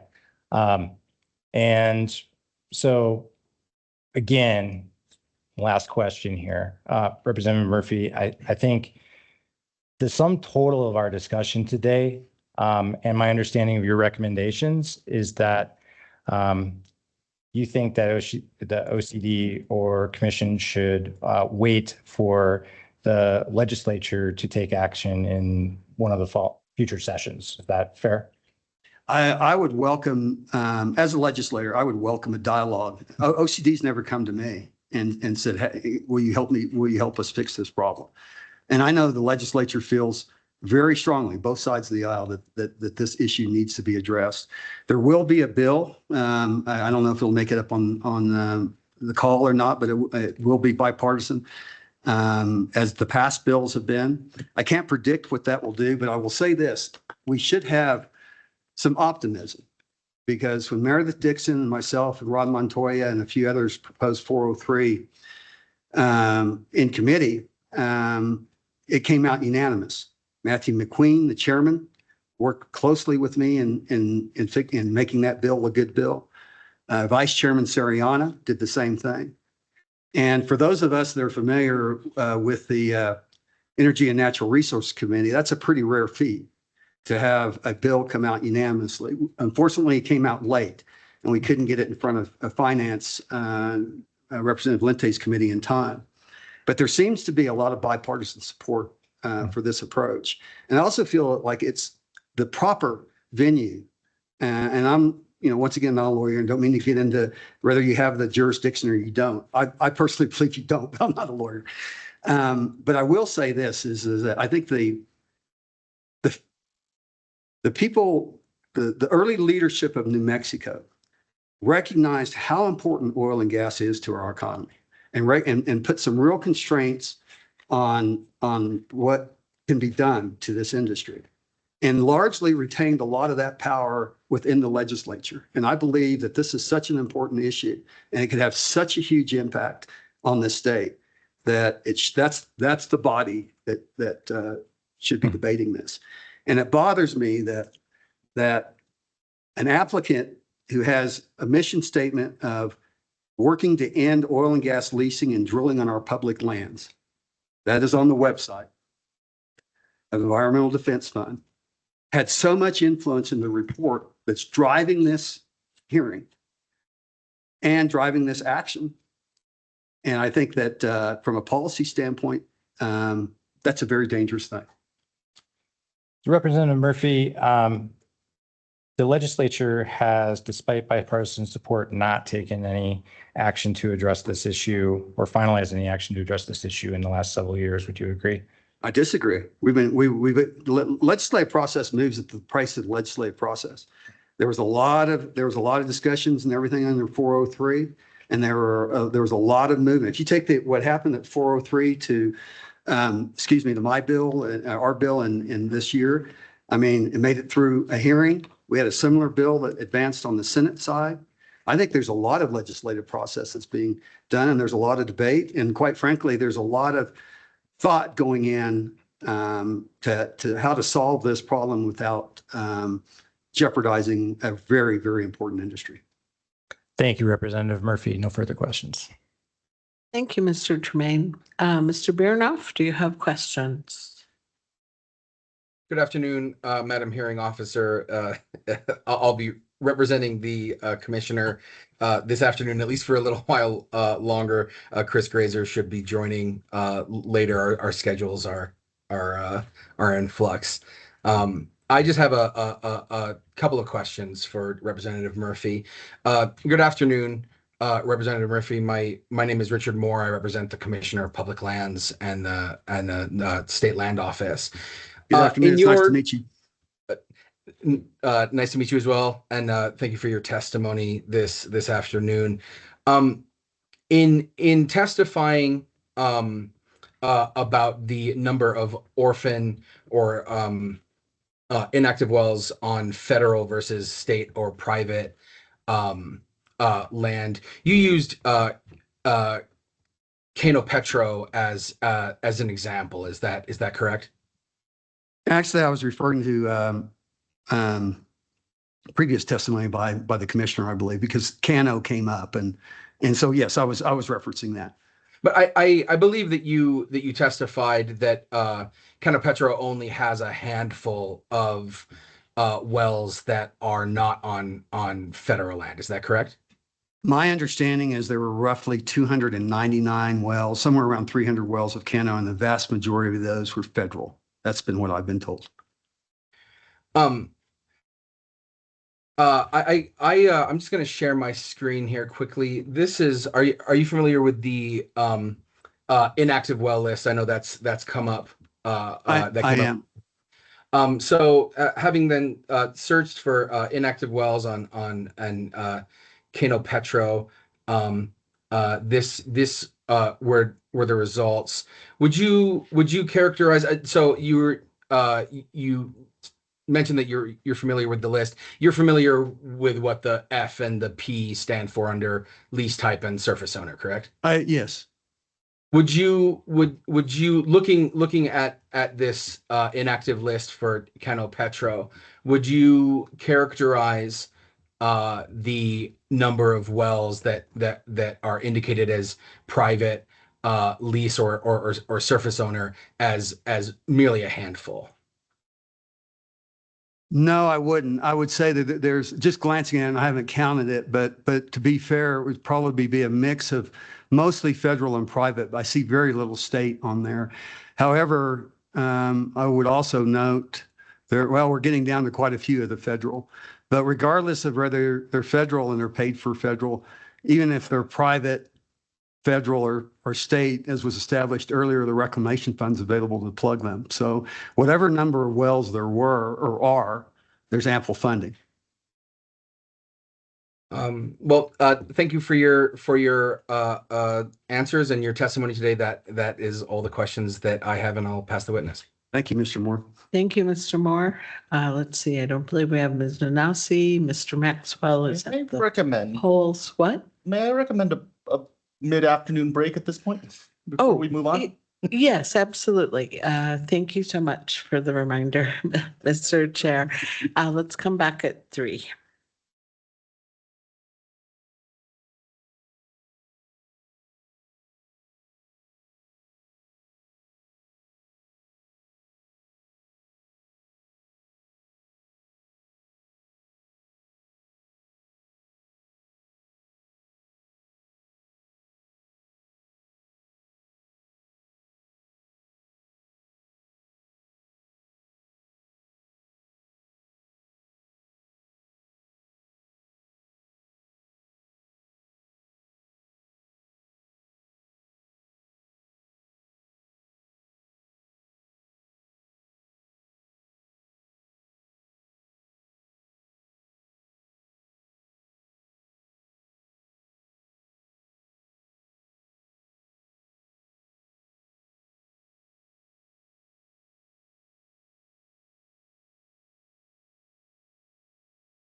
Let's come back from the break, please.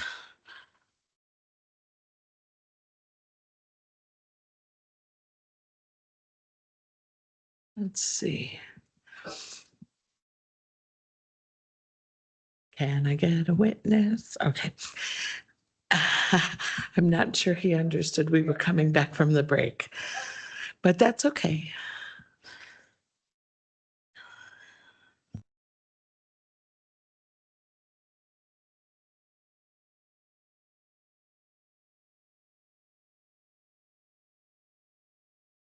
Got my water bottle and I've been talking so much I got thirsty. Yeah, I'm glad you rejoined us here, Representative Took a Murphy. big gulp. Let's see again, I think we do not have Ms. Donasi. I believe Mr. Maxwell is at the polls. Mr. Rankin, do you have questions? I have no questions for Representative Murphy. Thank you very much. All right, EOG is monitoring. Mr. Swazo, do you have questions of Representative Murphy? No questions. All right, Ms. Tripp, do you have redirect? Yes, Madam Hearing Officer, just very briefly. So Representative Murphy, you went through some math with Mr. Tremaine, and the figures that were used were 63,000 wells at 5% being 3,150 wells. Potentially that would be orphaned. Is that right? That's my recollection, yes. Okay. About how long would you estimate a well's lifespan? 30 to 50 years. And so that number in the 63,000, that 63,000 is composed of all active wells. Was that your understanding? That's correct. So do you have any expectation that there will be 3,000 or 3,150 wells orphaned next year? No. No further questions. All right, thank you very much, Ms. Tripp. Commissioner Ampoma, do you have questions? Yes, I do. Representative Murphy, thanks so much for your testimony today. And I'm Dr. Ampuma from New Mexico Tech. So nice meeting you. Nice to see you. Yeah, I do have a couple of questions. If we can bring up the slides, then I can walk through that, the direct.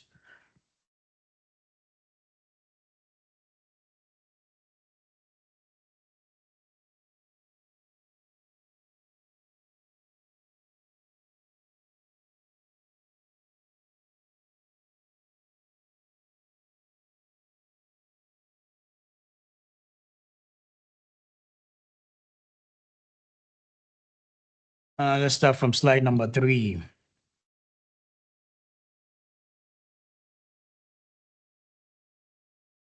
Thank you once again for the testimony. You know, here, item number 4, you're showing that your company has plugged 38 wells in New Mexico. Can you share with the commission the average cost of the plugin? The average cost, typically these wells varied between 5,000 and 8,500 feet, principally Delaware wells, but there are probably some exceptions. Our actual plugging and reclamation costs would be somewhere around 100 to 120,000 on average.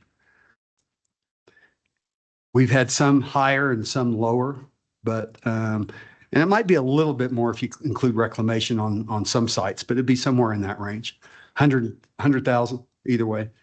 Okay. Yeah, so the same thing, we had the same from Armstrong as well, averaging 120, but his wells were much deeper. But it sounds like you are combining the a little bit of the reclamation to it. So it's a little bit difficult to distinguish between how much is actually for the well plugging. That's right, Commissioner. And the other thing I would say is that many of his wells, they're deeper, but they're single horizon or single zone. In the Delaware Formation where we operate, there's many times 15 to 17 individual sands, not necessarily all present at the same time, but we might have multiple sets of perforations. So there's differences. Thank you. Let's go to slide number 4.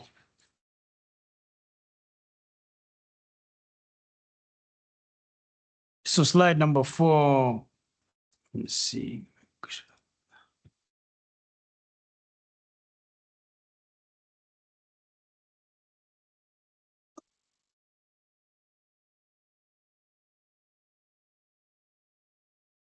So slide number 4, based on your discussion, you said that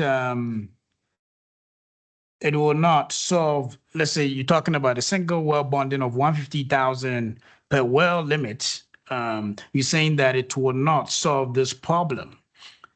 But I'm asking you, will it not make sure that OCD has enough bonding to support the plugin for companies that abandon their wells? Respectfully, Mr. Commissioner, not in my opinion, and I tell you why, is that the problem, people are not going to be able to come up with 150,000. And so they're going to simply, and this is the Colorado experience, they're going to simply walk away. And when many of those wells might have been plugged by them over a course of time, they just can't, they can deal with the plugging of wells periodically, 2 or 3 wells a year or whatever their plans for over a period of years. But to be hit with $150,000 bond that they have to meet immediately is not going to make economic sense to them. So the ones that can pay it are the ones that you don't need it from. And the ones that can't pay it, that you need it from, can't pay it. And so I don't think, I think you'll collect very little of that, especially amongst the quote unquote problem operators. Even if you go to a good operator, if you came to me and you said, all right, your well is, you either have to put $50,000 bond up or plug it, I think I'd be inclined to plug it because I eliminate all regulatory, dangers. At a low volume well like that, I'd have to see the payout. I'm going to put up $150,000 bond and then I'm going to have to plug it too. I mean, it doesn't make economic sense to me because when you think about the categories of operators, the real problem ones are not going to be able to come up with the money, especially when the money's already there through the reclamation fund. So that's the basis of that comment. But if you're looking at your average well plugging cost, and even the same as what Armstrong Energy more or less presented to the commission, it sounds like the actual plugging cost can probably not be less than 120,000. It can be. Excuse me, Mr. Commissioner, you asked me what the average was. So we have many, many wells that are less than 125. So if I have a well, if I look at a well and it's going to cost me $50,000 to plug it and I have to put up 150, I think That's a big the decision's pretty clear. Okay. So then on that one, do you know if IPNM or NIMOGA has presented to the commission a quantified risk base way of assigning the bonds for the commission's consideration? Do you know? I do not know, but I approach it a little bit differently. And the reason I have is that I've looked at it mainly, how does New Mexico compare to adjoining states? For example, we are competing primarily with Texas and Oklahoma, less so with Colorado. So I look at it from an economic competitiveness standpoint is that it's going to impact that. And I hope that answers your question. Okay. Yeah. So I'm sure you understand the situation that the three of us, Commissioner Bloom, on the platform that we are in, because we need to make all these difficult decisions. And the industry, I mean, you guys have plugged over 95%, and we've heard about risk-based. The applicant is putting their case direct. So is IPNM and NIMOGA going to go back and try to help us quantify the risk base, as it is stated in the application for our consideration? I can't speak to them for them, Commissioner. I would say that history is the best, past is prologue, right? We've got 100 years of history in this state, 1926 to 2000, almost 26, of producing oil and gas wells. And historically, we've seen somewhere between 2 and 5% of those wells being orphaned over a 100-year period. And there's no reason in my mind for there to be a lot of speculation about what the future may hold. As you know, in the oil and gas industry, we have what's called a decline curve. Yeah. And that curve, that forward-looking curve, is based upon past performance. And it's a pretty solid scientific method of judging future performance as well. So that's how I'd answer that question, sir. And I appreciate that. Let's go to slide number 5. So when we started the hearing, the TA issues were something that I was mostly concerned with because of the production cycles, primary, secondary, and tertiary. And I did not, based on the experience, I don't feel like putting the 8 year where, we're probably not going to be able to go through secondary, not even to talk of tertiary, without really having premature plugging. So there has been a lot of discussions here where there is a potential where the applicant, even that was Mr. Alexander, provided some exceptions, for the beneficial use. And that is definitely going to handle, if the applicants bring that back, that is definitely going to help on the premature plugging in terms of the beneficial use. But I want to talk to you about the TA status. So the TA status too, I do like what the applicant put forward because they do have the approved and then the expired TA status. So let's focus on the approved TA status, for instance. Based on the current rule, if enacted, it sounds like approved TA will still needed to be bond at 150,000. Is that your understanding? That's my understanding. Now, on that one, don't you believe that, let's say, an approved TA status means that OCD has bettered this well, they know that the mechanical integrity of this well is so good. Is there any, should that approved TA also more or less be in the same category as expired TA in terms of the bonding? No, I don't believe so. The industry practice with respect to temporary abandonment is to set a cast iron bridge plug and usually some volume of cement above it to circulate the well with inert fluids and to pressure test it. And if I recall the rule, it's required, I think, every 5 years unless otherwise notified by the commission, but it's at least a 5-year test. That pretty well ensures the mechanical integrity of that well. And we got to remember what we're looking at in terms of wells. These are wells whose bottom hole pressure is essentially zero. Right? You've got fluid that can only, if you've got a 3,000-foot well, your bottom hole pressure might be 200 or 300 pounds. So what does that mean? The fluid can only migrate up 300 or 400 feet. It can never get to the surface because there's not enough bottom hole pressure at the bottom to push it all the way up. Now, some gas can migrate, if not TA'd, but if it's TA'd, everything is sealed down there. And so to me, it's really, in many ways, when you think about the future potential of that well, it's much better to leave a well in that sort of status if it has future potential than to plug it. Now, many of the studies that we did back when I was working primarily on secondary and tertiary recovery projects, and this is also, I'm going to complicate your policy plate here a little bit, is that one of the things that we found is that when you take any given reservoir, when you plug out some percentage of those wells, the economic viability of that secondary or tertiary recovery project it's no longer there because you have to re-drill those wells. And the reason you have to re-drill those wells is you have to be able to establish the patterns to get the efficiencies, to get the recoveries, to get the revenues. And so from a policy standpoint, I am very reluctant to plug wells. And the reason is that I think many policymakers look at them and say, well, these things are long-term liabilities. Well, not if they're handled correctly, right? And the way I look at it is they are long-term assets. They are the key strategic petroleum reserve because they allow us access back into the reservoir in order to apply some sort of technology. And so that's, I probably took a long way around the barn. I apologize. Yeah, so, but do you believe that the expired TA wells, they have to be bonded because those are wells that probably OCD might be responsible for?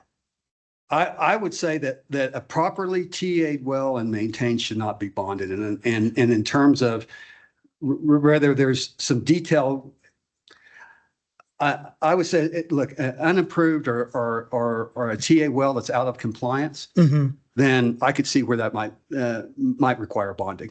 Okay. But I think there's statutory limits as to what that can be. Well, the applicant, they do have, in the proposed rule, and you did not go through this rule exactly, so I don't want to really Sure. push on that line, but in that they do have the bonding for inactive wells, it includes approved and even expired.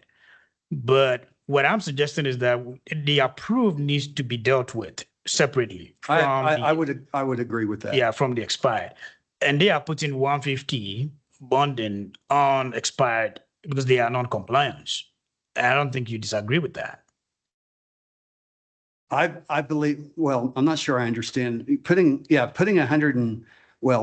single well bond on is, in my opinion, that ought to be something that's looked at very, very carefully, because once again, if you've got a well that is out of compliance in whatever way it's out of compliance, then there ought to be a process that well is put back into compliance. And if the OCD doesn't have the tools to do that, they should have the tools to do that. But I don't believe bonding is that solution, especially when there's so much money available from other sources in the reclamation fund. Now, when you take, and the reason being is it's largely about capital, and capital is pretty precious, not only in the oil and gas industry, but in business in general for investment purposes. Okay. Let's go to slide number 6. Okay. So slide number 6, bullet point 2, you said proposed rules would have chilling effect. Is it based on the details you've provided to us, or specifically, how is the marginal rule? So let's take the marginal rules, the marginal definition, for instance, and then the beneficial use, we combine them. Okay. So how is that going to provide a chilling effect, to the industry?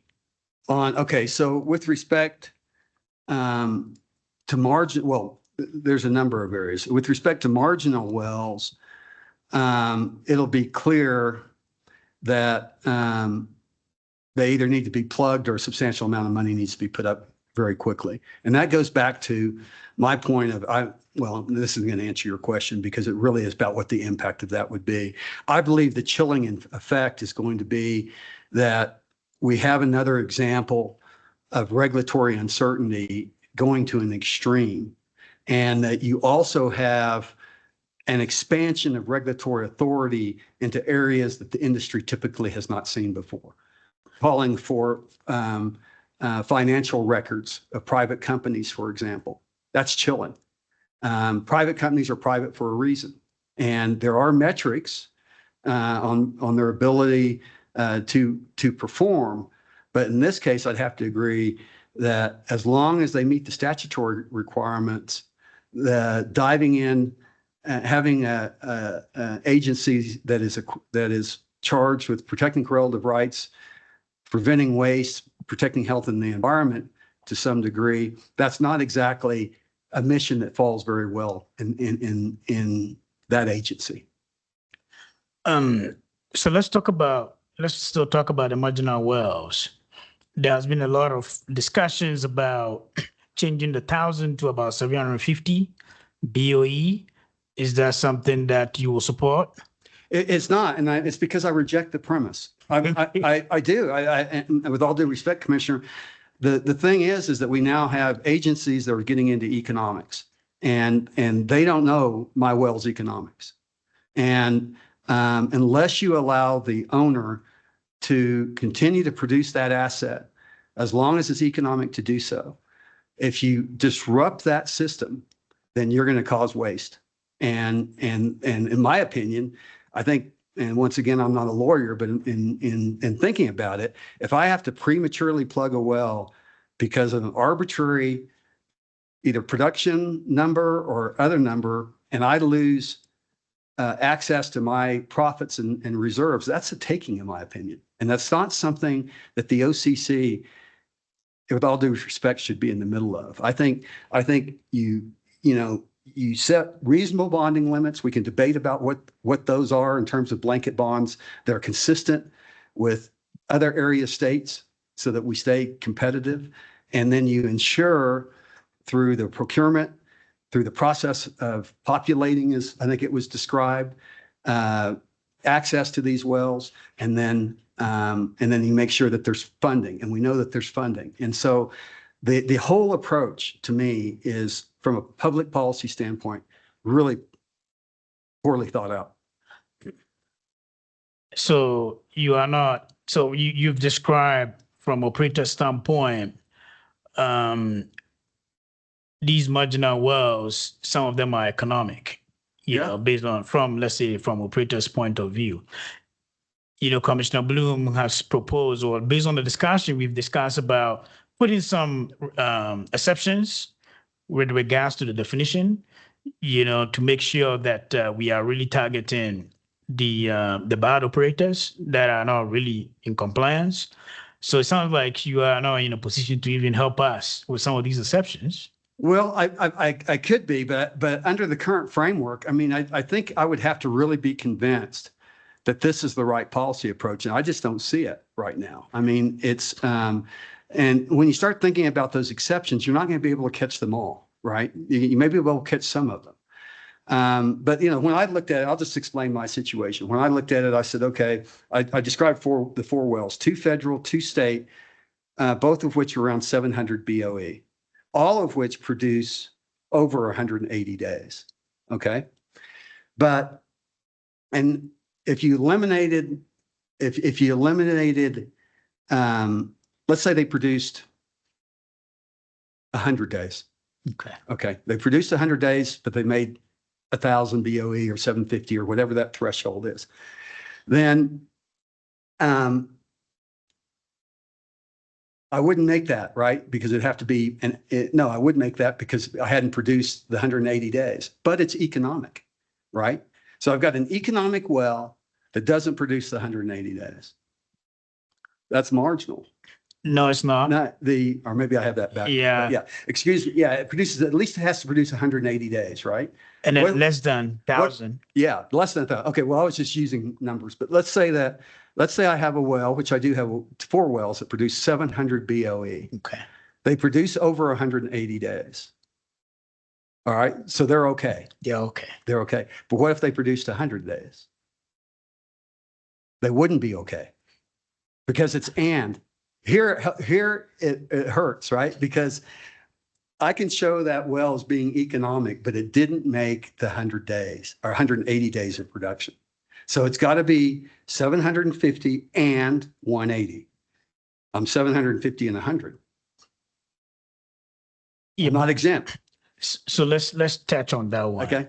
And that is why the commission is also considering that, let's say in this instance, there could be an issue why the well was not able to produce up to the, let's say, the 750 or let's say 1,000. Right. So there are some of these issues that could happen that the commission is looking into it to more or less put it as an exception so that you do not really go after a well that because of, let's say, a mechanical issue or some kind of issue, pipelines or whatever, they were not able to meet that criteria. So we're trying to see if we can come up with some exceptions to make sure that we do not necessarily go after wells that are economical. I'd be interested to hear, how that would go, but I think the approach is, I mean, when I began sort of that thought process of what you're talking about, I considered sort of the factors that I could think of that might go into sort of that economic analysis. And they would probably be better than this, but not much better. And the reason, and here are the factors. We talked about age. I think everybody sort of agreed with that. We talked about depth. I think, but we also have to talk about location, northwest or southeast. We have to talk about, is it primarily oil or gas? I mean, is there hydrogen sulfide available? What is the gathering situation? What are what are the natural processes that are going on with a well that might make a 200 BOE well profitable that produces 30 days? It wouldn't meet that either. And so what I'm saying is that when you approach it in that way, you're never going to get it. You're never going to get it really right. The way to do it, I think, historically has been correct, and that is you leave the owner and the operator in charge of determining the economic benefit, and then you protect yourself and you protect the state through reasonable bonding and through the use of the funds the industry is dedicated to plugging that. And that is the ultimate protection. Once again, I probably took a long way around the barn. I apologize, Commissioner. Yeah.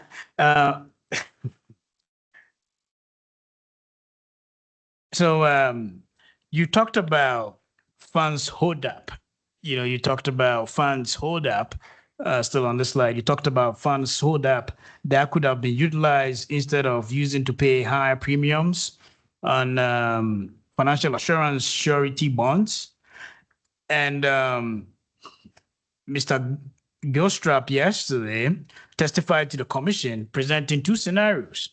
And one of the scenarios that he presented here was a situation where an operator has to put up 3.75 million to 5.25 million yearly payments on the surety bond. I mean, there's a lot of numbers. There's a lot of money. Now, you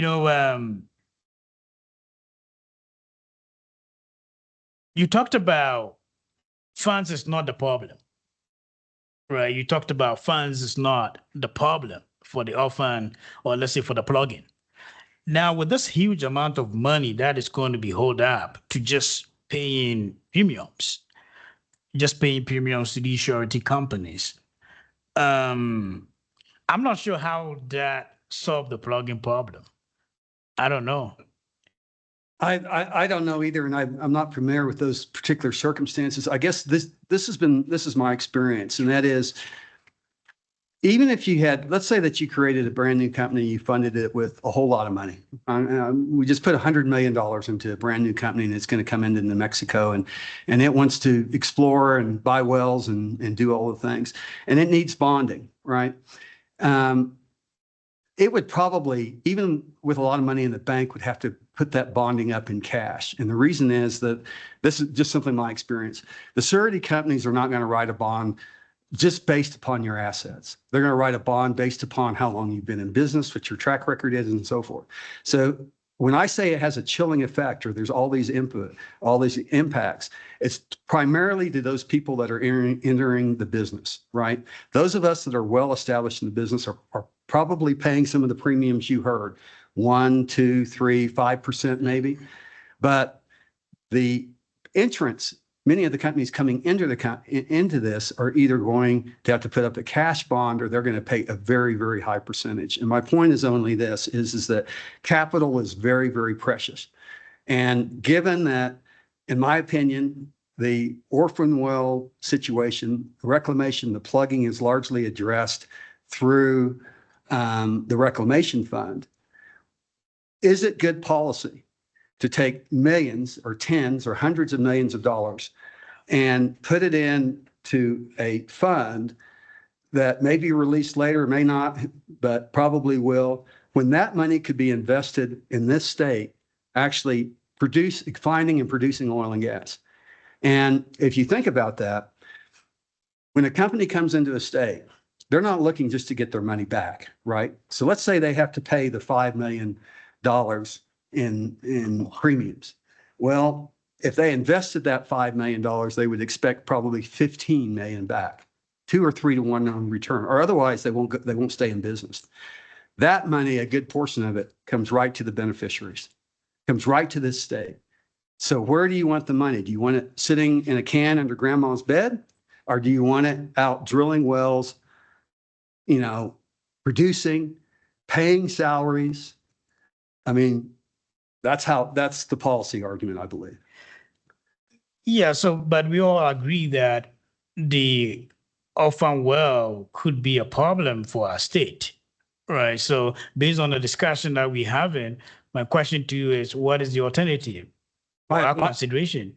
Well, I had this, conversation with Mr. Train, and he said there's roughly three. I disagree there's that many wells, but let's take his number. And we'll take a compromise number. He said 3,100. I'll use roughly three. I'll use 3,000 because the math's easier. 3,000 times 150,000, $450 million be generated in 3 years from the reclamation fund if they could spend it. Now, those remember, not all those wells are ready to be plugged. They're worried about them. Some they're somewhat worried about. Some they're really worried about.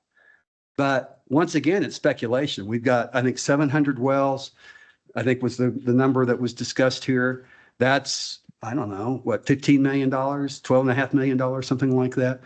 So that's why I say that the money is not a problem, because the money is coming in faster than the activity is happening. So you don't believe that operators should more or less be asked to put a bond that could be utilized, or let's say a bond that is almost close to how much it costs to plug the well? I don't believe, and let me speak to, I think what we've all been trying to address are either the bad actors or the unfortunate situations where the state's left with a lot of wells, right? I don't think that's, and historically we haven't seen that just drops in our lap. It happens over time and we can deal with it as we have for 100 years. And I'll just go back. I think the ones that you want to collect it from, you'll never collect it from. The one, in other words, if you go to the 10 operators that they have talked about being 89% of the problem, you're probably not going to collect from them. If you go to the list that was even more expansive than I thought, but however many hundreds there are that haven't put up the 115, most of them probably won't either. So what's going to happen? What's the impact of that? No money collected, huge transfer of wells over to be the plugging fund, when many of those wells might very well have been plugged over time. So I just don't see the policy or economic win here, Commissioner.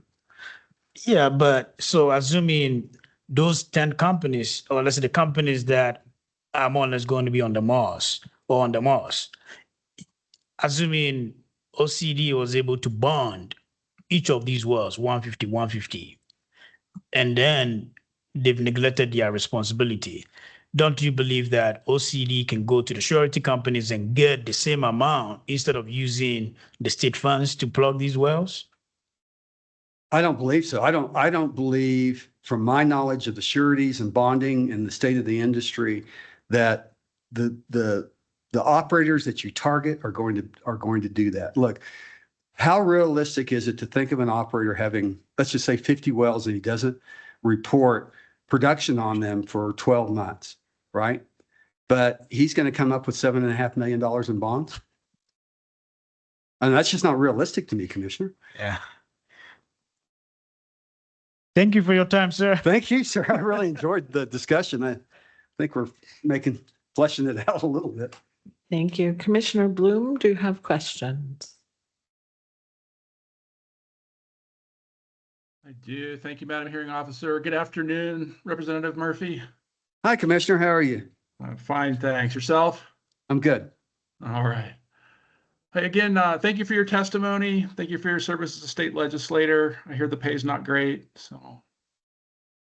I've heard that too. Hey, I appreciate you having mentioned Daniel Yergin's work, The Prize. That's a fantastic history of oil and gas. And you mentioned Oil Creek. I was born in Oil City and grew up with Oil Creek in the backyard. And my family's worked.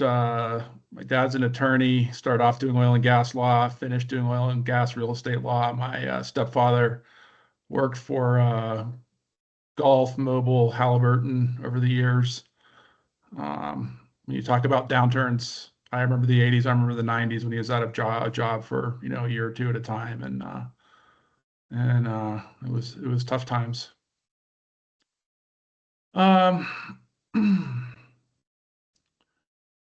Representative Murphy, I'd like to get into some of the issues around OCC authorities and jurisdiction, as you said, and some of the issues that you raised around that.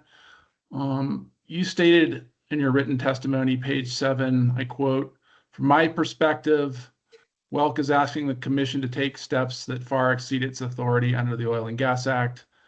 I'm no attorney, but I have lived and worked with the Oil and Gas Act and its regulations for the past 40 years. The commission's primary purpose has always been to prevent waste and protect correlative rights." End quote. Did I get that right? Yes, I read along the same. Yep. Okay, yeah. So Representative Murphy, you mentioned engaging with the LFC staff on the well report and being dissatisfied with it. I take it you've read the report in its entirety. I have. Yeah, okay. I quoted a section to Mr. Rizal, and I'll read that again. It said that it says, quote, "The Federal Environmental Protection Agency estimates annual methane emissions from the nation's inactive and unplugged oil and gas wells are comparable to adding an additional 2 million gas-powered cars to the road." End quote. Is that methane a wasted resource? If that report is accurate, I would say yes. And that's, I'm sorry, Commissioner Bloom, I'm not familiar with it, but you said that's a national report, not a New Mexico focused report. Is that correct? Yeah, it's a federal EPA estimate of annual methane emissions from inactive and unplugged oil and gas wells. I'm sorry. Yes, I accept that. Okay. We heard from the OCD that 60% of inactive wells in New Mexico leak methane. If that's true, is this also fugitive methane waste? It is waste. And then does the OCC regulate waste? Yes, along with others. Yeah. Does proper plugging stop methane leakage and waste? It does, but it's not the only method. Okay. But I think it's you're important. A long time. Yeah, sorry, go ahead, finish. Yeah, Commissioner Bloom, I also think it's to put this in perspective, and I see where you're headed, and I share the concern about methane being vented from unplugged wells. But I would also note this, is I think we always sort of have to quantify what we're talking about. And plugging the well is one option. We can talk about the pros and cons of that, but the easy option would be to TA the well, or the even easier option is to basically just fix the minor leaks, which should be done. But in order to quantify this, because I've really had a question about it, and during last week's Water and Natural Resources, we were presented with a presentation from the New Mexico Environment Department, and it talked about this very subject. It talks about New Mexico oil and gas greenhouse emissions inventory for year 2023 for methane and carbon dioxide. And this is a report Director Miano of EPA Division, Mexico Environment Department, presented in Artesia. And I find it interesting that we have a number of categories. We have production, gathering and boosting, processing, transportation and storage, and inactive oil and gas wells. Now, all of these colors represent these first four. This red color, inactive oil and gas wells, does not appear on this chart. So I think when we talk about this, we need to quantify the numbers, right? They're so low that New Mexico Energy Department isn't even graphing them. So I hope that answered your question. Yeah, it did. It did. Thank you, Representative Murphy. So I know you're a longtime oil and gas man, and so, you know, in terms of those emissions, we would also be getting some of the volatile organic compounds, the BTEX, benzene, toluene, ethylbenzene, and xylene, correct? Correct. Yeah. And, you know, I think it's certainly my understanding, I believe it's the commission's understanding, that the commission is also charged with protecting the environment, water, and public health. Do you agree with that?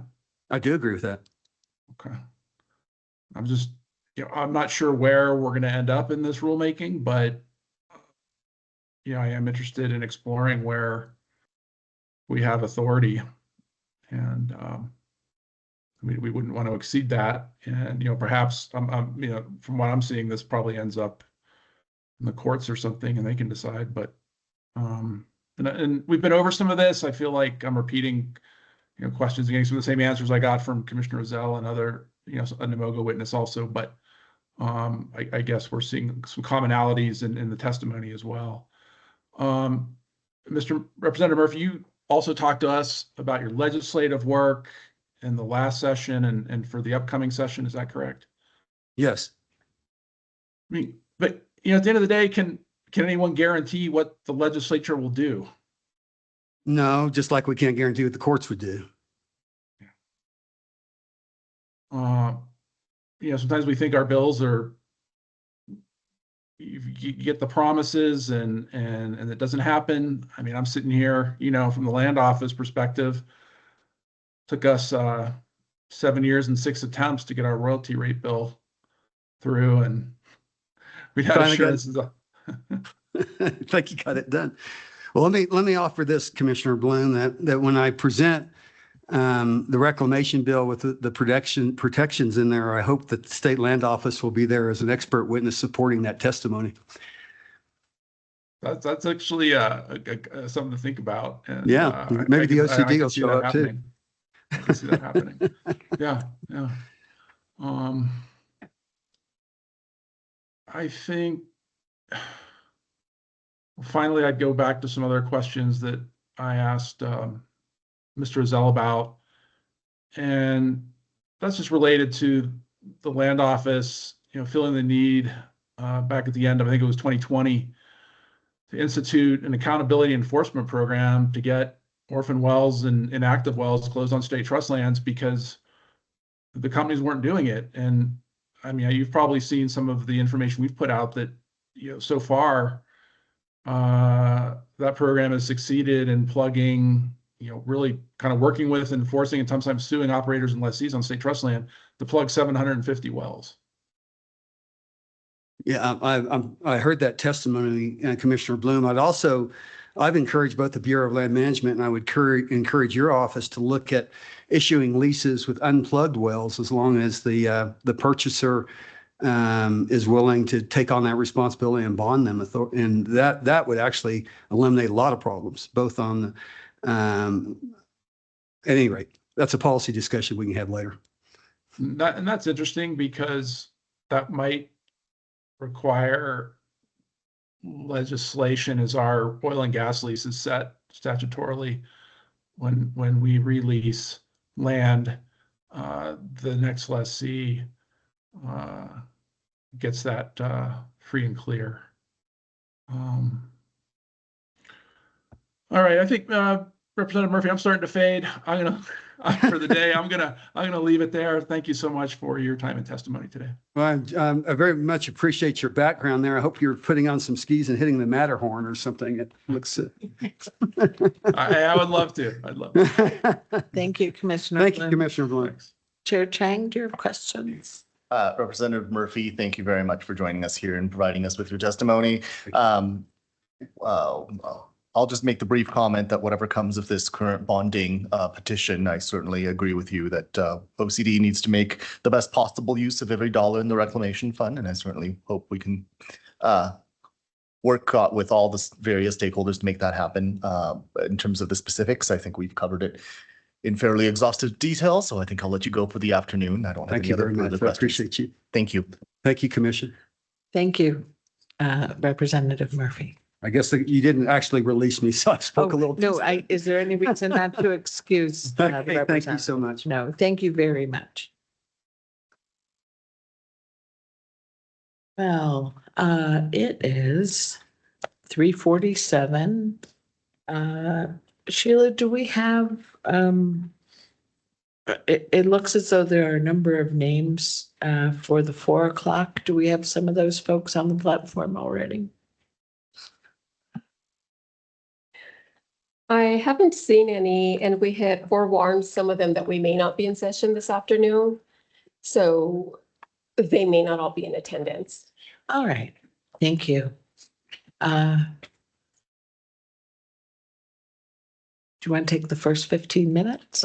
We can introduce Dr. Arscott and he can start up. Okay. We discussed that we may need to chop him up a little bit this Yeah. afternoon. So Excuse me, we do have one in-person commenter, if you'd like to take him now. No, we're going to do 15 minutes of Dr. Okay. Arscott, and then we'll go to the public. Very good. IPNM calls Dr. Rob Arscott. And Ms. Apodaca, if you could give Mr. Arscott, would you email him the hearing notice so he can log into the Teams meeting this trip, since I forgot to do that? He's logged on and he has the permissions. I think he's. Thank you. All right. Appreciate it, Ms. Apodaca.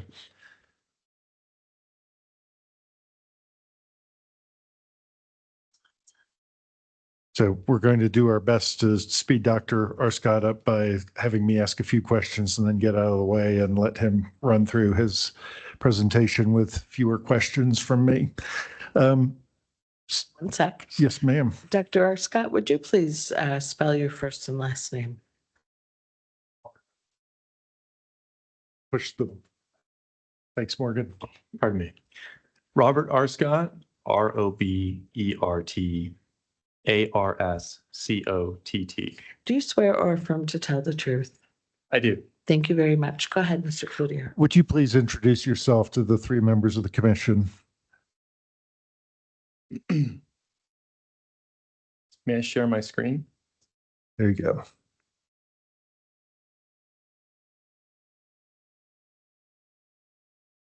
Yeah, my name is Rob Arscott. I'm here to offer testimony on behalf of the Independent Petroleum Association of New Mexico. Currently, my role is as an economist. I do consulting work at a company called Applied Economics in Austin, Texas. Prior to this role, which I've been in for about 2 years now, I was an assistant professor of finance at Syracuse University, where I taught courses on corporate finance topics and real estate. And in a previous life, a long time ago, I was worked in syndicated lending at an investment bank and in private equity as an acquisitions associate at a real estate fund in London, England. My education, I have a Bachelor of Business Administration from Concordia University in Austin. I have an MBA from Oxford University in the UK, and I have an MSBA in Applied Economics and a PhD in Finance from the University of Rochester. Thank you. And very briefly, what do you do at Applied Economics, Dr. Arscott? Yeah, so Applied Economics and I regularly consult on matters related to oil and gas. I would say the majority of my work over the past little over 2 years now has been with various oil and gas clients, both in upstream operations as well as in midstream. Here's a brief little sample of some clients that I worked with over the past year. Some of them are fairly large producers. Some of them are not so large. Kraken Resources, for example, would be an example. A private equity-backed operator that primarily operates out of the Bakken in North Dakota. Thank you. And you submitted direct and rebuttal testimony in this matter? I did. Do you have any corrections to that testimony? I do not. All right, we offer Dr. Arscott's direct and rebuttal testimony into evidence, and then Dr. Arscott is the sponsor of IPA and Exhibits 1 through 9 and 29 through 36, which we also tender, Madam Hearing Officer. Thank you. I'll pause for a moment in the event there are objections. And from now on, Dr. Arscott, I'm going to let you take it away, and I may interrupt if I think something needs clarification, but why don't you go ahead and talk to the commission, at least about first point you'd like to make? Take us to public Exhibits are comment. admitted to. Thank you. Oh, I Yes. apologize, Madam Hearing Officer. All right. Well, thank you very much. So I guess I'll start with this question as to what is the right amount of financial assurance. And so I've been asked to work on this financial assurance aspect of the proposed rule. And in part of my work in this, I've been doing a lot of research on, oh, thank you. I've been doing research into some of the theoretical, at least if in a perfect world, theoretical amount of financial assurance. How would you determine that?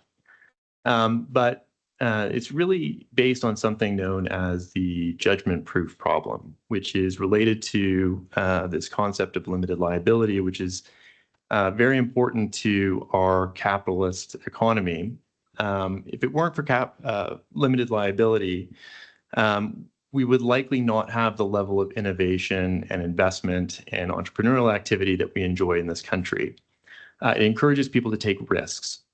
And the dark side of this is sometimes we run into moral hazard issues, such as this concept known as the judgment proof problem.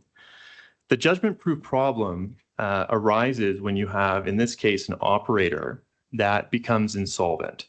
They declare bankruptcy, and through bankruptcy protection, an operator can shirk its responsibility and potentially to properly plug and abandon its wells.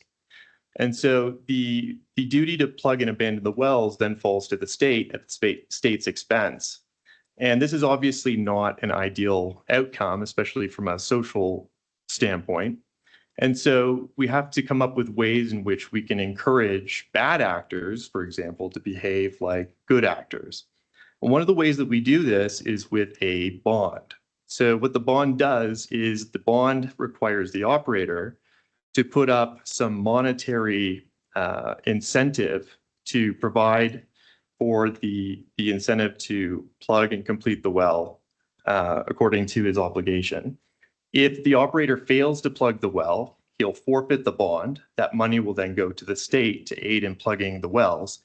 And in addition to providing an incentive to plug the wells, this actually delivers money to the state to help with the plugging effort. So in that sense, it's an efficient way to deal with this judgment-proof problem. Now, there is this tension between economic growth and public protection. Obviously, the bond can protect the public from the costs of plugging and abandoning wells that are abandoned by private industry. But if we set the bond amount too high, it will stifle economic growth. Now, there is a theoretically ideal amount of bond protection, and the economic literature is actually clear on this. It's related to the expected P&A costs of a well, but actually the P&A cost and expectation for a well is actually the maximum bond amount that, in theory, you should require.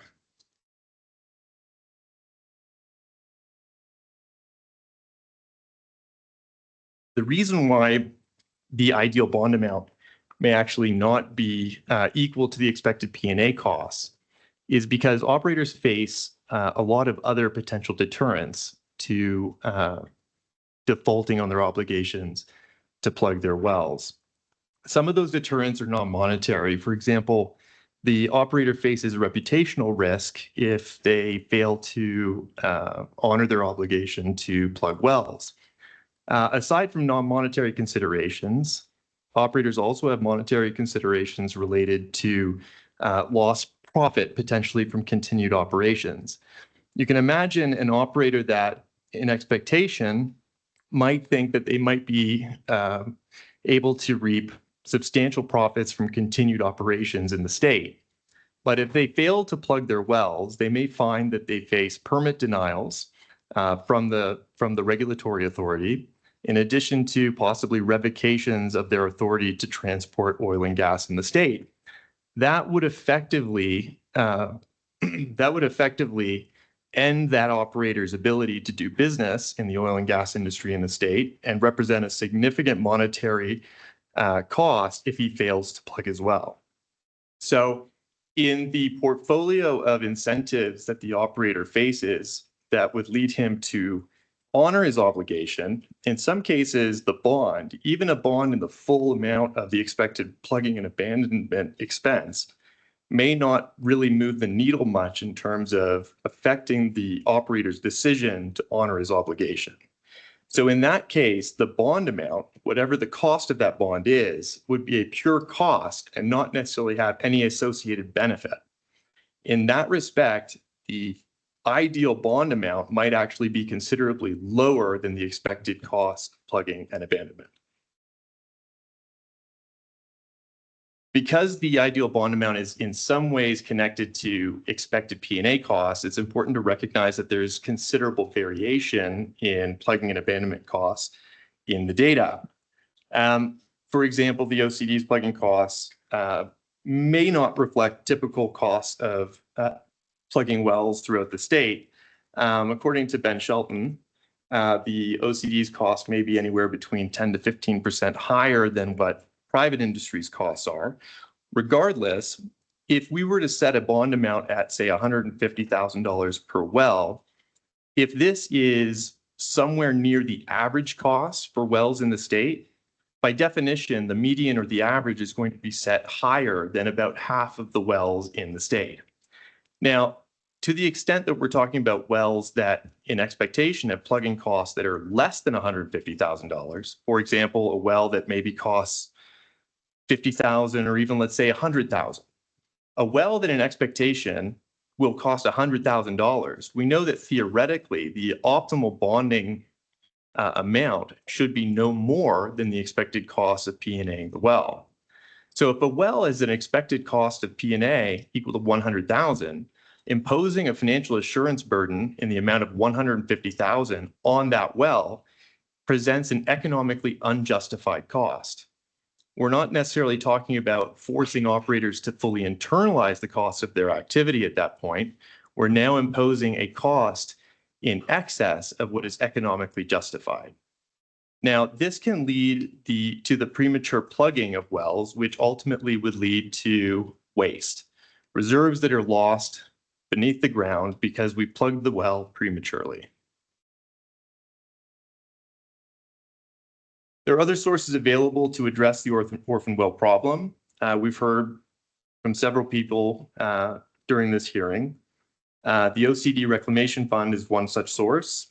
There is a conservation tax of anywhere between 0.19% and 0.24% that is charged on all hydrocarbons severed and sold in the state. Depending on oil prices, either 10 to 20% of that revenue is diverted to the Reclamation Fund. According to the LFC report that was published earlier this year, the fund had a balance of $60 million as of the end of fiscal year 2024, although, as we've heard from Representative Murphy, that may be significantly higher. I think he said $76 million. There are also federal grants that can be used to address the orphan well problem. According to the LFC report, a little over $55 million of such grants have already been used in New Mexico, and New Mexico remains eligible for a further $111.8 million. So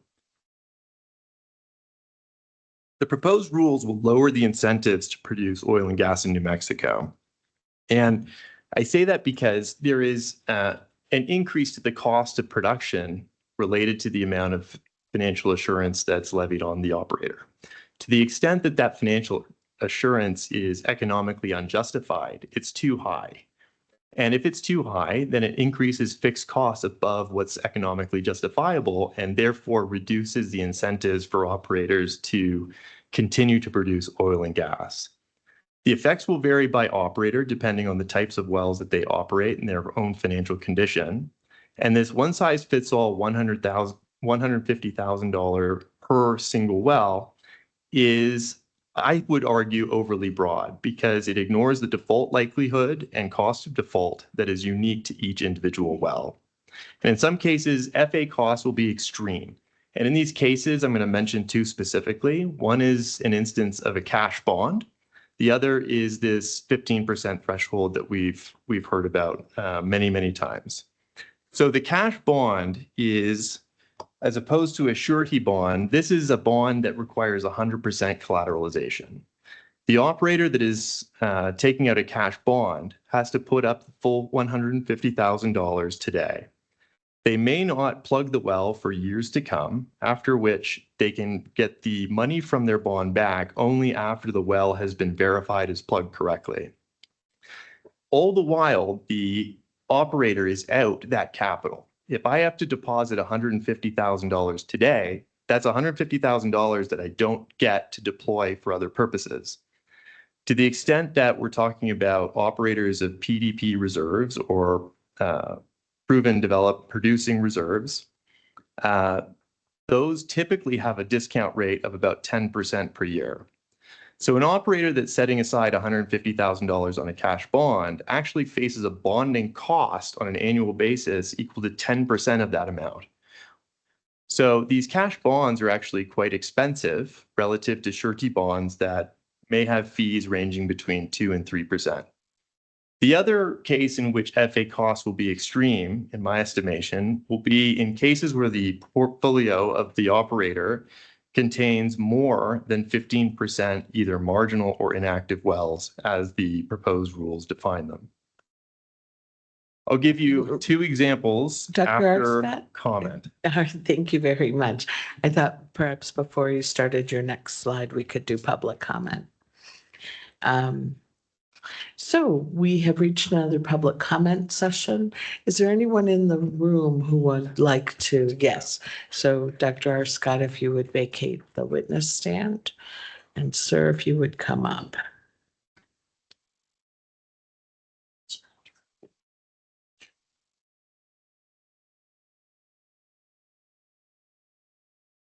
If you would state and spell your first and last name, please.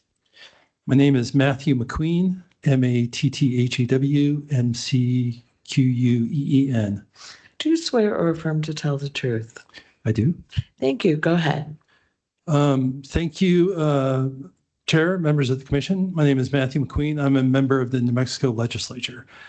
I've been in the legislature for 11 years, and for the past 9 years, I've chaired the House Energy, Environment, and Natural Resources Committee. I'm here today as an individual, as a legislator, to encourage you to adopt a strong and effective bonding rule. I caught a little bit of the testimony of my colleague, Mr. Representative Murphy. He's on the committee that I chair.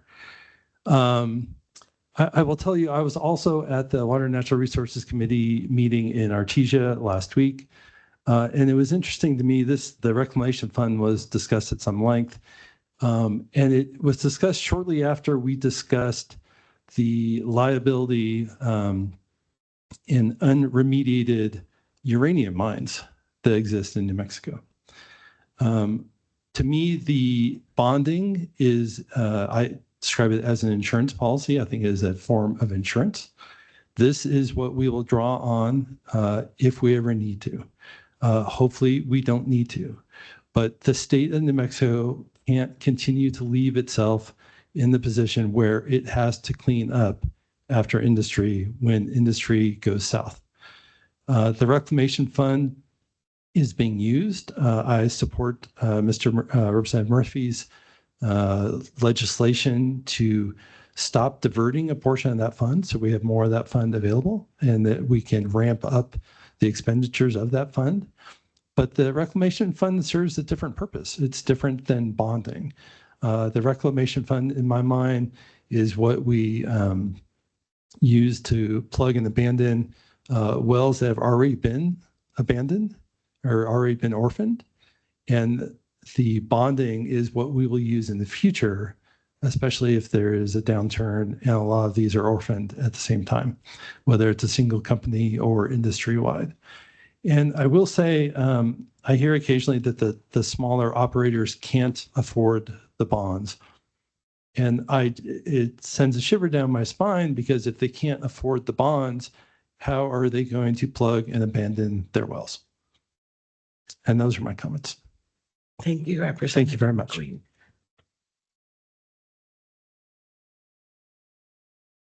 Sheila, who do we have on the platform? I don't see anybody on the platform. No. If you're on the platform and would like to offer public comment at this time, please raise your virtual hand. If you have dialed in, you would raise your hand by pressing *5.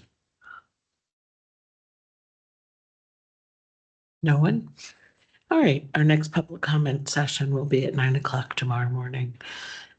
We will also have a public comment session Thursday at 9 o'clock in the morning. Let's go back to the technical case, Dr. Arscott.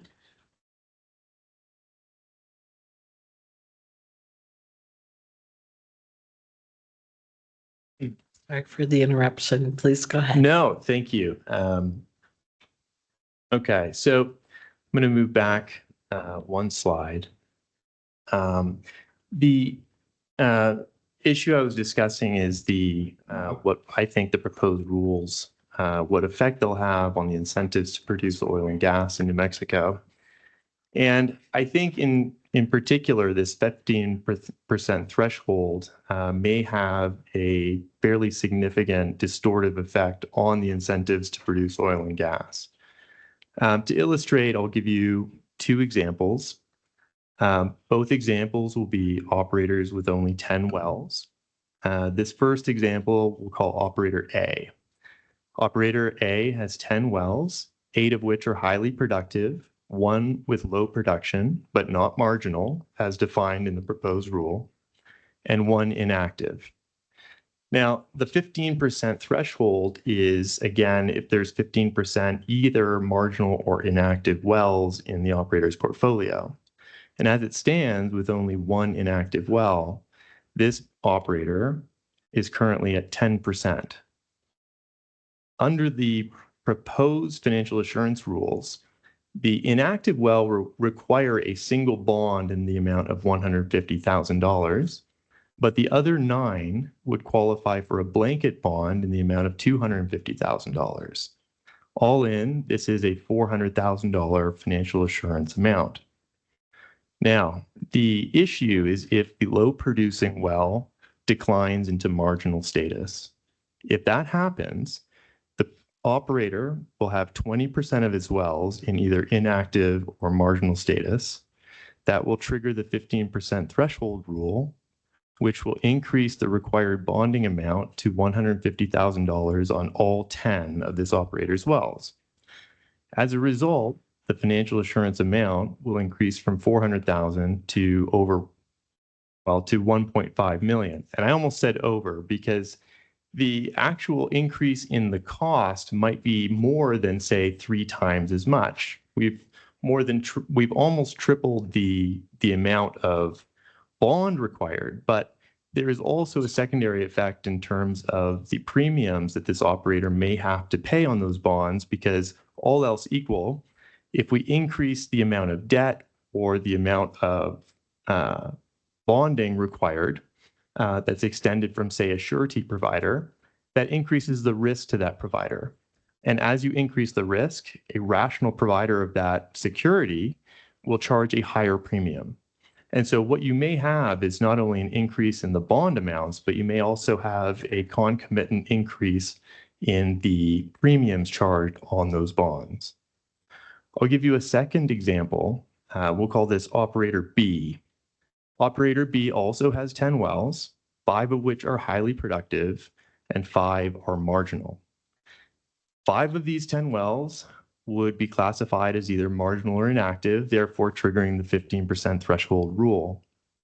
Under existing financial assurance regulations, this operator could have covered its financial assurance obligation with a $50,000 blanket bond. However, under the proposed rules, all 10 of this operator's wells would require $150,000 each, again, resulting in a financial assurance amount of $1.5 million. There are 2 aspects of this that I would like to point out. In reference to operator A, who had 8 highly productive wells, in comparison to operator B, which has only 5 highly productive wells, both of these operators are charged the same amount of financial assurance. To the extent that marginal wells are argued to be more risky from an orphan well perspective, which, to be clear, I'm not saying one way or the other, although that is the implication, I believe. We have two portfolios that vary in their risk in terms of producing orphan wells, and yet they have the identical amount of bonding assurance. I think it's worth asking how we think operators will respond to this 15% threshold. As the previous two examples have shown, there is a significant incentive to immediately plug or sell these marginal wells. In the case of operator A, who had a low producing well that was declining into marginal status, there may even be an incentive to plug that well that is not yet marginal before it gets to marginal status. The increase in financial assurance as a result of the 15% threshold presents a very large increase to the cost, the fixed cost of operating wells. Therefore, I would expect operators to expend considerable effort in order to plug these wells before they can cause the cost to the operator to skyrocket because of a $150,000 bonding requirement on every single one of the operator's wells. Ultimately, I think this will lead to premature plugging because we have to ask ourselves, how will this operator get rid of these marginal wells? Maybe you could try to sell them. I don't think there would be a market for these wells because any likely buyer would face the same concerns about the 15% threshold. Therefore, it is highly likely that these marginal wells would all be prematurely plugged.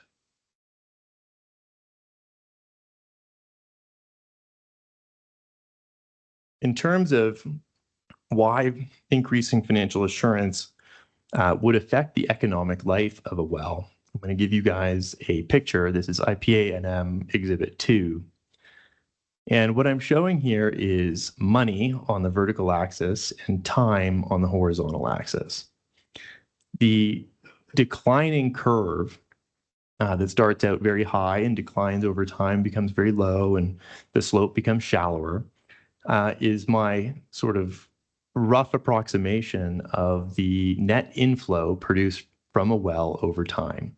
So as the volume of production declines over time at a constant assumed price, we get this curve that captures our net inflow, meaning the amount of hydrocarbons produced multiplied by price minus any variable costs associated with that production. In addition to this curve that represents the net inflow from the well, I'm also showing a horizontal line that I'm calling fixed outflow.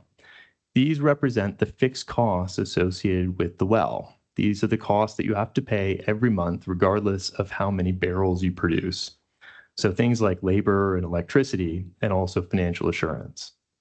To the extent that the financial assurance that's proposed in this proposed rulemaking would lead the financial assurance cost in this well, in this example, to exceed the economically justified amount of financial assurance, those costs would increase the fixed outflow line up, holding everything else constant.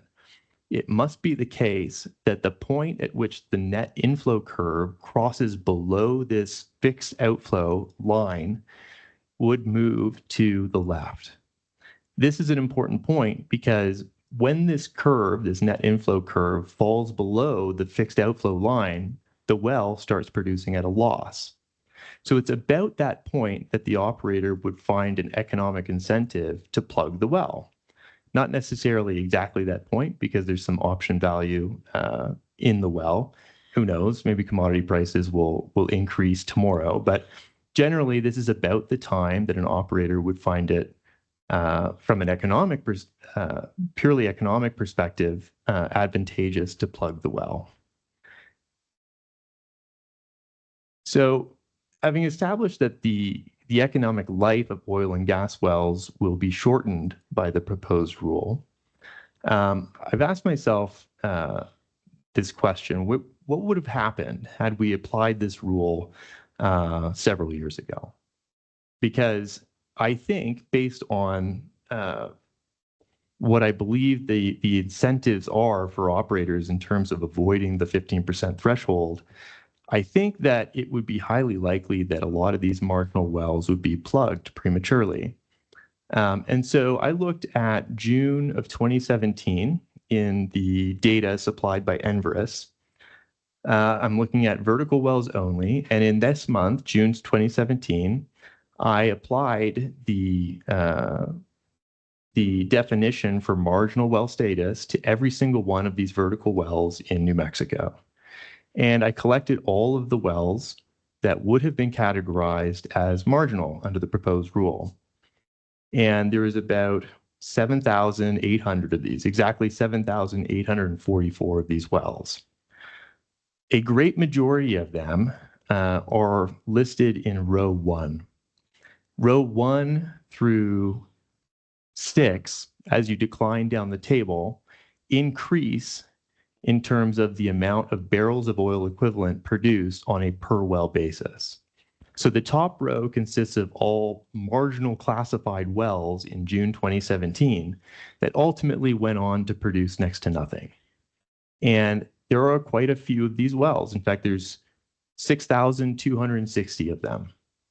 Collectively, these 6,260 wells produced only 418,000 barrels of oil equivalent in the 7 years after June 2017. So pretty much none of these returned to any sort of meaningful production. Now, a number of these have actually been plugged in the years since. In fact, of those 6,260, 2,561 have already been plugged. As we move down the table, I'm categorizing wells into buckets according to how productive those wells are. In the second row, this consists of wells that went on to produce between 1,000 and 5,000 barrels of oil equivalent. In total, when you think about aggregating these 892 wells on row 2, they cumulatively, over those 7 years, produce almost 2.3 million barrels of oil equivalent. This gets larger and larger as you move down the table.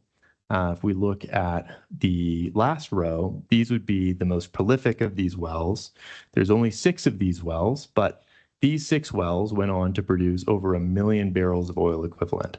Again, this all would have transpired after the point at which these wells would have been characterized as marginal.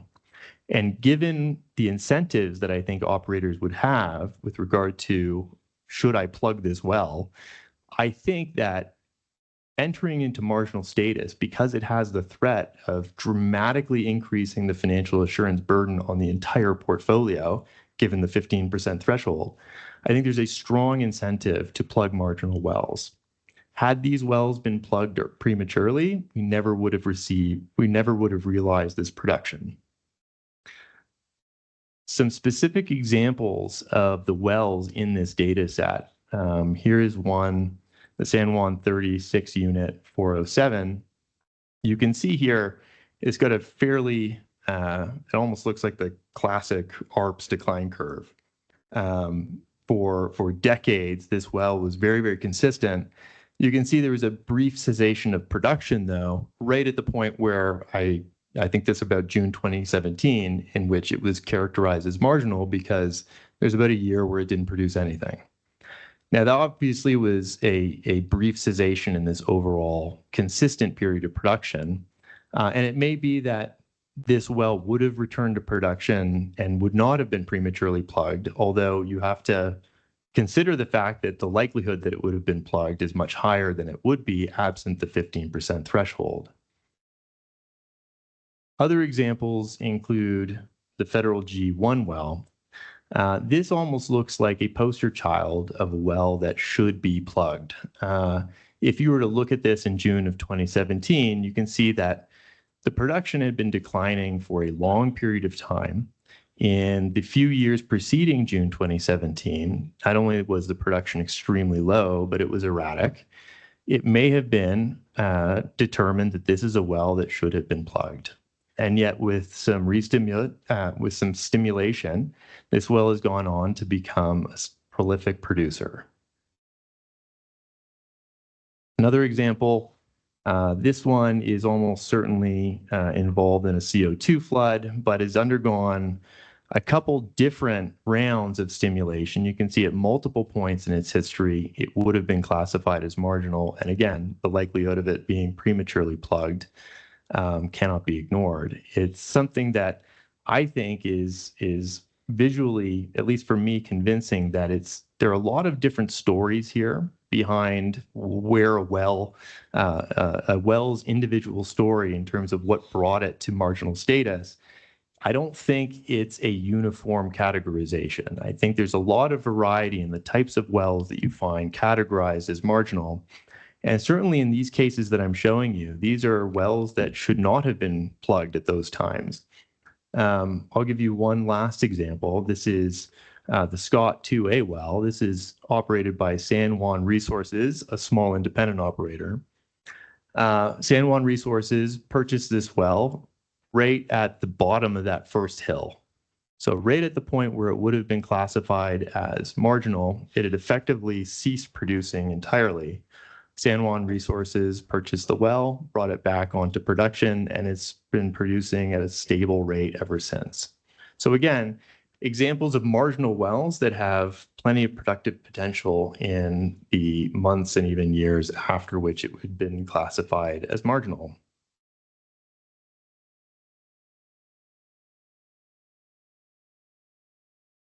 So the effects of these proposed rules, I think, will disproportionately affect small operators. Now, in order to make this a little bit more clear, I'm going to give you guys this table here, which is IPA-NM Exhibit 8. In this table, I've taken my NVERS data, which again is a subset of vertical wells only. But here I'm looking only at the vertical wells in my sample that are either on state or private fee lands as of November 2024, which is when my data ends. Now, of these 376 operators identified in the data, I've ranked them according to how many wells each operator operates. So the first row is the very smallest of these operators. There are 61 of these operators, each operating a single well. So in comparison to the total number of wells that we've been talking about here, I know Mr. Purvis has mentioned 63,000 wells. We're talking about a very, very small amount of wells in terms of the grand scheme. And yet I'm offering this table as a way to illustrate how the proposed rule can be somewhat regressive in terms of actually producing financial assurance burdens that are particularly high on the smallest operators and low for the largest operators. For these 61 operators that operate a single well, the average bond per well under the existing rules was about $39,000. Under the proposed rules, the average would be $150,000. Again, because the rules require a uniform single well bonding requirement of $150,000 per well. It represents a very significant increase in the actual bonding amount. But again, the costs associated with the bonding proposal here may actually be more than just the multiple increase in the amount of the bond, because this may coincide with an increase in the bonding premium charged on those bonds. As you move down the table, we get to row 2 is operators that operate between 2 and 10 wells. There are 130 of those operators. You can see their average bond per well increases from almost 28,000 to a little over 100,000. As you move down the list, you get larger and larger operators in terms of the size of their portfolio. However, I want to remind you that this is only for vertical wells, and these largest operators, take the last row, for example, operators with more than 500 wells, these are some of the largest operators in the state. They almost certainly have large numbers of horizontal wells, for example, that would not be included in this data. Nevertheless, the table hopefully makes clear that the proposed rules disproportionately affect the smallest of the operators out there. Continuing on this theme, I'd like to maybe do a little bit of an example, sort of a toy example, thinking about what would be the percentage increase to the fixed operating costs for wells given various levels of lease operating expenses. Going back to my earlier picture of that straight, flat, fixed outflow line and the declining curve representing net inflows, we know that the decision to plug the well occurs about where the net inflow meets the net outflow. And so the wells that we should expect to be the most sensitive to increases in the financial assurance costs should be wells that have fixed costs extremely close to their net inflows. So this table provides a sort of toy example for various bond premia and various lease operating costs to show you what the percentage increase would be over the base case lease operating expense that operators would face for these wells. I'm going to assume an increase in average bond amount per well of $110,000.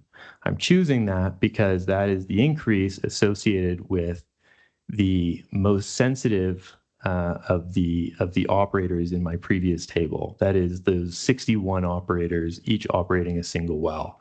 I'm really asking what would happen to their lease operating expenses if they were to pay the proposed financial assurance burden at various rates of return. So starting in row 1, I'm going to assume that the bond required rate of return is 10%, which again would probably be consistent with a cash bond. Again, if we're thinking about an operator that has a 10% cost of capital, which is fairly typical, there are studies done by, sorry, not studies, but surveys done by the Society of Petroleum Evaluation Engineers, annual surveys that ask, amongst other things, what types of discount rates do people assign in valuing various categories of reserves. For proven, developed and producing reserves, PDPs, the most common discount rate is 10%. And so this is very typical, I think, of what most operators would actually face in terms of a cost of capital. As you move down the table, the bond premium declines until eventually you get to 1%. Now, for most operators that satisfy the financial assurance obligation through a surety bond, they're paying premiums on the order of 2 to 3%. Okay, but again, I want to caution that if we're going to increase the amount of financial assurance, it could be that the bond premium is going to increase along with the amount of bond face value that's required of these operators. Nevertheless, I want to calculate the percentage increase above the base lease operating expense, assuming 3 different scenarios. In one scenario, which is column 4, I'm going to assume a lease operating expense of only $1,500 per month. This is extremely low. This is an amount that was quoted to me from one of 6 operators I interviewed. I also was quoted amounts of $2,500 a month and $5,000 a month. The lease operating expenses typically for oil wells will be much higher than this. And in fact, there may be gas wells that have higher lease operating expenses as well. But these 3 give us at least a rough approximation of what the effect would be on the percentage increase above fixed costs for the smallest, most sensitive operators. At a rate of return of 10% in column 1, this amount of bond increase, given a lease operating expense of $5,000 per month, would represent an 18% increase above base case fixed operating costs. If we're talking about an operator that has a margin of 15 to 20%, this represents almost all of the profit margin on the well. Now, as we move down the table, we might think about if this operator is paying a premium between 2 and 3%, let's say 2%, that same $5,000 a month LOE, the increase in financial assurance would represent only a 4% increase. And so the point of this table is really to illustrate that the sensitivity in terms of how we think that how I think the proposed financial assurance will affect operators It's going to be operators that face very high bond premia, perhaps operators that are only posting cash bonds because their cost of capital then becomes their cost of bonding. Not only is it about the rate of return on the bonds, but it's also a function of the well in terms of how costly it is to continue operating that well.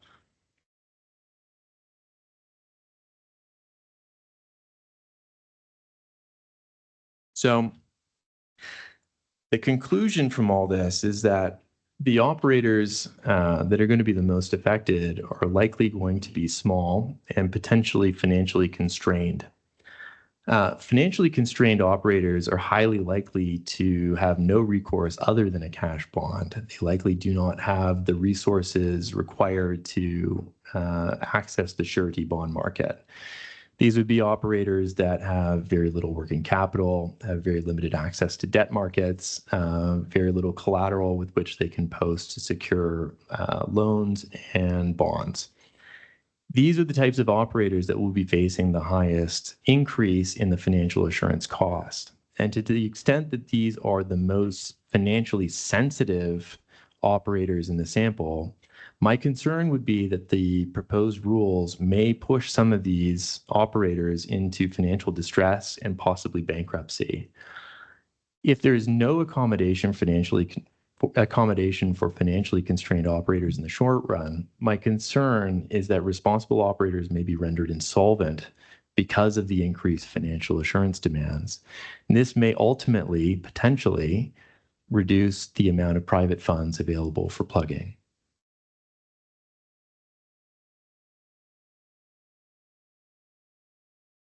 I'm going to pivot here. Number one, I'm amazed that I think I just speed ran through that. I was a little thrown up, but I would like to get into my rebuttal points at this point. And to begin with, I'd like to address this notion of holdback that has been sponsored by Mr. Purvis. So Mr. Purvis has talked about this concept of holdback, which he characterizes as when a well reaches a point in its life cycle where the amount of expected cash flow in the future equals the amount of plugging liability that will eventually have to be paid in connection with that well. And so there are a couple problems with this. They're all rooted in this concept called the time value of money, which is central in finance. This time value of money concept is could be summed up in one sentence, and that's that a dollar tomorrow is worth less than a dollar today. And when you think about it, this has to be true if, for example, you could deposit a dollar into a savings account with no risk. And let's say that the savings account pays you 5% in a year. In 1 year's time, your dollar would grow to become $1.05. Therefore, a dollar today cannot be worth a dollar tomorrow. It's worth $1.05. And this idea that money has a time value is critical in how we value assets of all types. Now, holdback ignores the time value of money because it adds cash flows from various periods in time together without making the proper adjustment to account for the time value of money. In some sense, it's worthwhile to think about why you can't do this. I've already sort of described intuitively from a mathematical standpoint that a dollar today would be worth $1.05 a year from now. But I would really suggest that you think about it in terms of money having time units. A dollar a year from now is denominated in time units a year from now.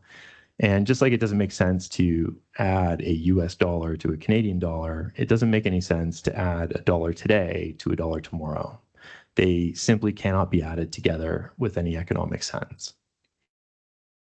The way to think about plugging decisions in terms of the expected value or the expected future cash flows on a well is actually the net present value, or NPV. I'm going to argue that this is the right way to think about when to time the plugging and abandonment of a well. And so what I'm showing you here is a plot of the NPV as a function of the time until a well is plugged and abandoned. In this simple example, we're going to assume that the plugging cost is normalized to negative 100. And so if you decide to plug the well immediately at time 0, all the way over at the left side of the chart, the NPV is worth negative 100 because you have no cash flows from operating the well. Instead, all you have is the negative 100 in plugging cost. As you wait to plug and abandon the well, you will operate the well, presumably collecting some positive net inflows from the sale of hydrocarbons, less your fixed cost. And if you do this long enough, the NPV grows and grows and grows until eventually you get to the top of the hill. If you plug the well before you get to the top of the hill, you're leaving profitable resources out in front of you. You're plugging too early, premature plugging. If you wait too long, you will have entered a state where you start to operate the well at a loss, and this starts to chip away at the net present value of the well. And so when you're thinking about a valuation exercise to determine mathematically when is the right time to plug and abandon the well, it's not by adding cash flows together intertemporally without any regard for the time value of money. It's by using the proper time value of money technique to calculate that NPV and find the top of the hill. In this case, the optimal time to plug and abandon the well is about 12 years.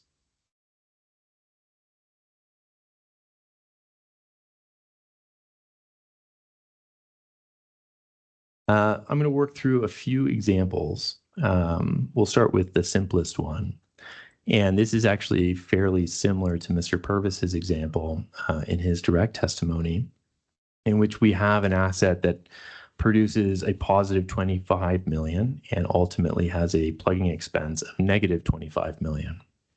I'm going to simplify this as much as possible. I'm going to say you're going to get positive 25 million today, and you're going to plug the well in exactly a year for negative 25 million. So this well would be in holdback because negative 25 million plus 25 million is 0. I'm also going to assume a return on savings equal to 10%, which we're thinking about PDPs, operators with PDPs at 10% discount rate, again, is pretty typical. This well is in holdback, but it doesn't have no value. Mr. Purvis has said that a well in holdback is a liability. I'm going to show you that it's anything but. Not only is this not a liability, it has considerable value. And it has to be the case. Because if you take that positive 25 million and you deposit it at your rate of return of 10%, in exactly 1 year, it will grow by 10% of 25 million or $2.5 million. So at the end of 1 year, you're going to end up with positive 27.5 million, at which point you pay the 25 million in plugging expense and you're left with a surplus of $2.5 million. It cannot be the case that this is a liability. This is a valuable asset. Let's look at a slightly more complicated example, but the same rules apply, the same concepts apply.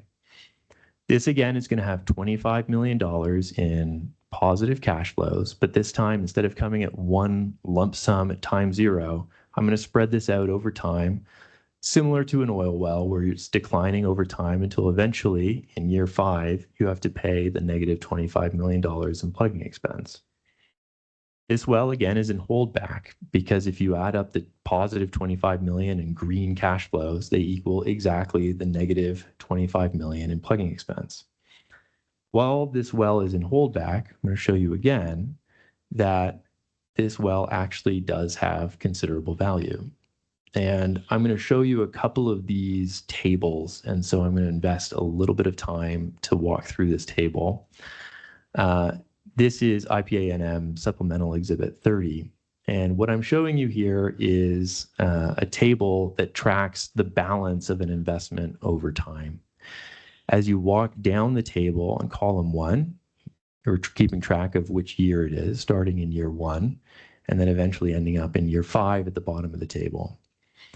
Our beginning balance, we start at $0. Our growth in savings, because we started with $0, is $0. But in year one, we get to the third column, or rather the fourth column, where we invest or withdraw. In this case, we invest the $10 million positive cash flow we received from operating the well. I'm going to walk back to that picture one more time to show you that 10 million. That's the first green bar over on the left. It's a positive 10 million in year one. Then it declines to 7 million in year two and 5 million in year three, 3 million in year four. When we go back to this table, you can see in that column where in row one we have positive 10 million. If we walk down that column, we see those positive cash flows, 10 million in year one, 7 million in year two, 5 million in year three, 3 million in year four. Then ultimately at the end of year five, we pay our negative $25 million plugging expense. The trick here is to notice what happens along the way. Because before we have to pay that negative 25 million, we have a series of positive cash flows that we've been able to invest at some positive rate of return, in this case, 10%. So in the first row, we start with a zero balance. We make our first deposit of 10 million. Our ending balance is 10 million. At the beginning of year two, we start with the previous year's ending balance, $10 million. And now we have our first instance of a growth in savings. Because we earn 10% on our money, we're going to earn $1 million over that year two. To this $11 million, we're going to add the $7 million from operating the well to ultimately end up at $18 million as our ending balance at the end of year two. That balance carries forward to the next row down, where the beginning balance starts at 18 million. This time, our growth in savings is 10% times 18 million, or $1.8 million.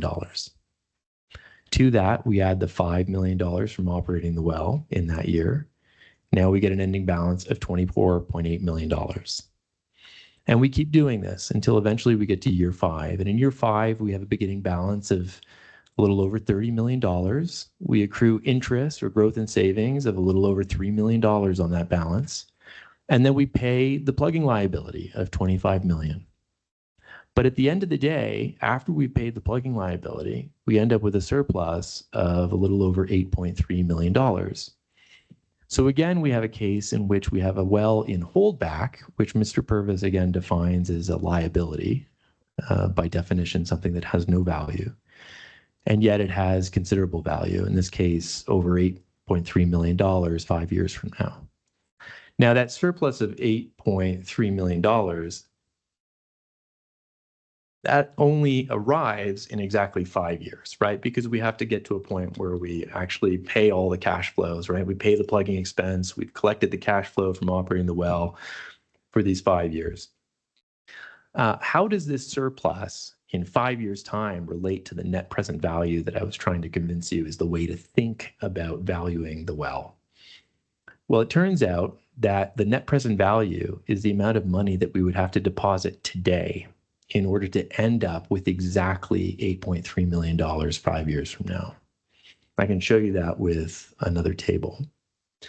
So if we start in year one and we deposit the net present value of 5.1 million, and then we make no investments at all. So we're not thinking about the same example where we have positive cash flows we deposit into the account over time.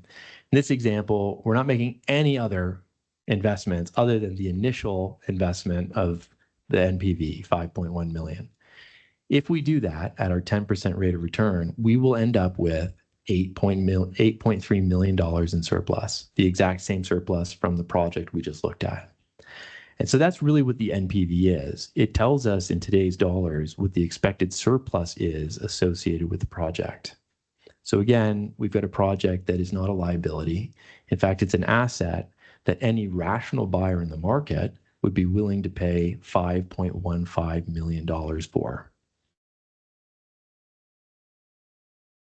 Staying on this topic, again, sort of using these tables that we've sort of invested a little bit of time in figuring out how they work, let's ask some other questions that have to do with the time value of money and the expected plugging expense.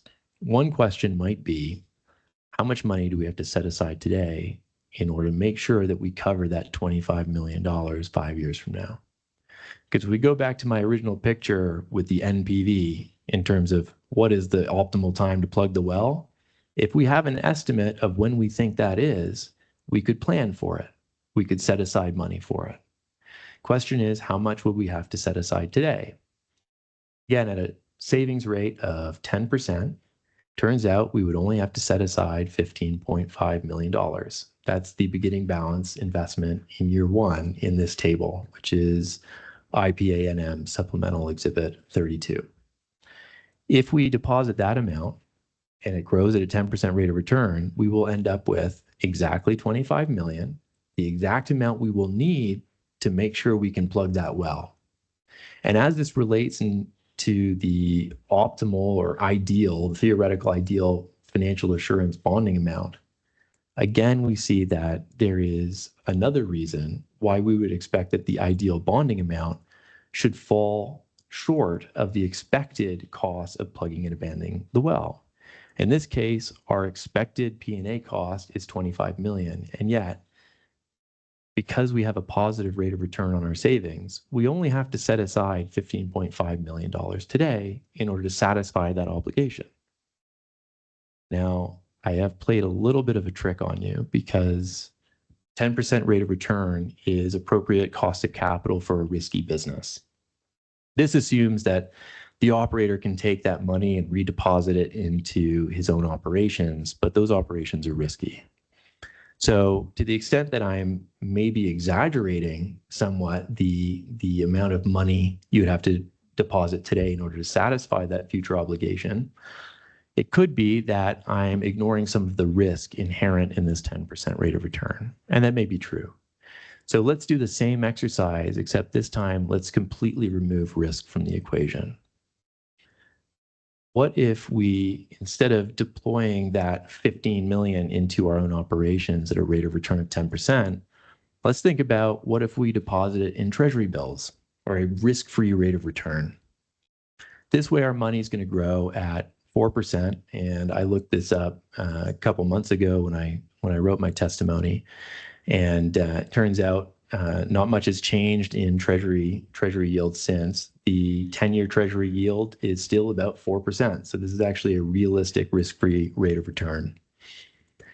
If we deposit $20.5 million today, risk-free in treasury bills, we will end up with the $25 million we need to plug the well in 5 years. So again, even absent risk, it is still the case that the optimal amount we need to set aside today to cover future plugging expenses is strictly lower than the expected value of P&A costs.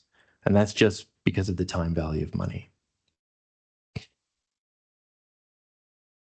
There is one last example I want to provide, because the last example I gave you assumed that we have an operator that actually has $20 million to set aside today to cover that future cost, which, as we've heard from numerous people, and have I tried to suggest as well, is that we have a number of operators that are financially constrained. And this means that their financial resources are limited, and we shouldn't expect that they have that type of liquidity that they can plunk that amount of money down right now.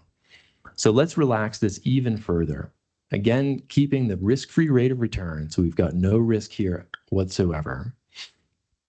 Instead of having to deposit anything right now, let's just use the cash flow from operating the well to self-finance the plugging liability at the end of 5 years. We invest the $10 million from operating the well in year one. That then grows. We invest the $7 million that we get from operating the well in year two. That then grows. And we keep doing this. We could self-fund the liability at a risk-free rate of return and still end up with a surplus of $3.1 million at the end of 5 years. Again, this is a well that would be characterized as a liability. It is in holdback. And this is emblematic of why this notion of holdback should not be relied on in any matters concerning the value of oil and gas wells. It shouldn't be used as a measure of determining the optimal time to plug and abandon a well, because it's divorced from fundamental economic principles regarding the time value of money.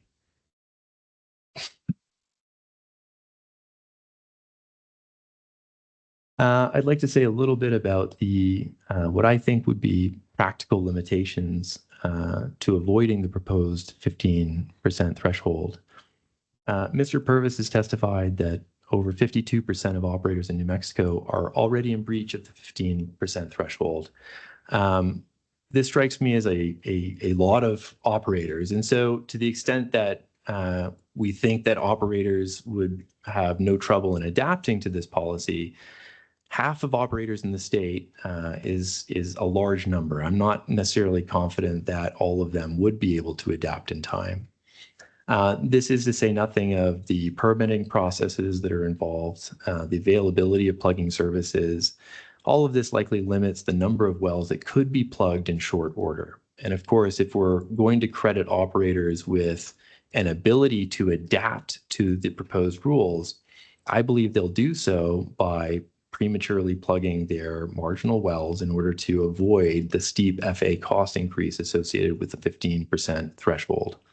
All of this should be administratively burdensome because, of course, plugging wells necessarily means they have to be inspected, and all of this takes time and resources.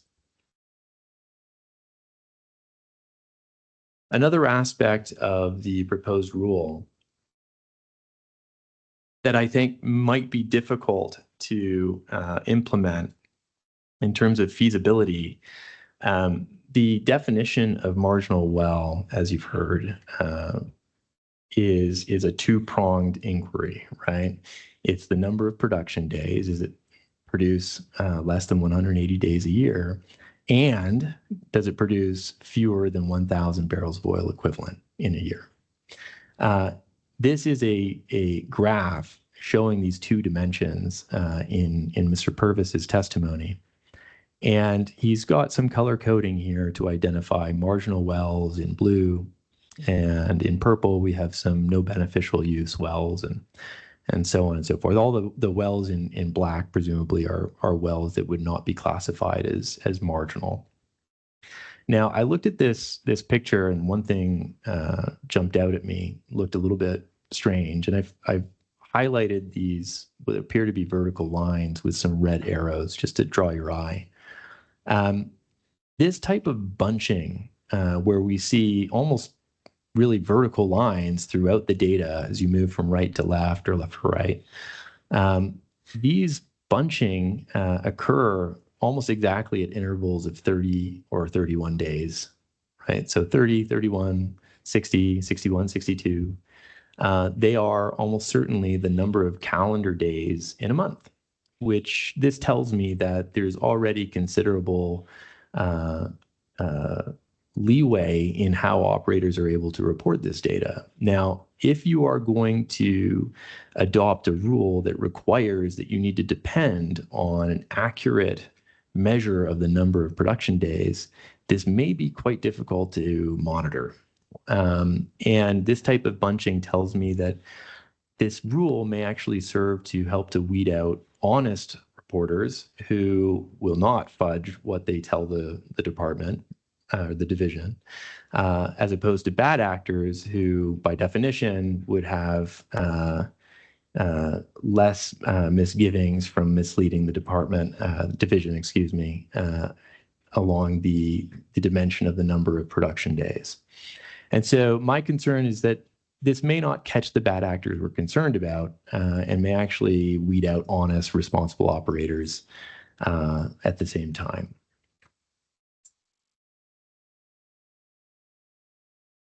Lastly,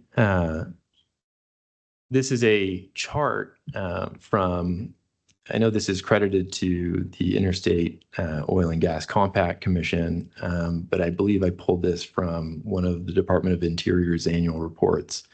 Regardless, the source of the picture is the IOGCC. And what this shows us here is the recent trend in documented orphan wells. And I'm going to argue that the recent trend is almost certainly policy induced as opposed to any real indication of the physical number of orphan wells in the United States. So if I can draw your attention all the way to the right side of the plot, in 2024, we have 141,000 and almost 142,000 orphan wells.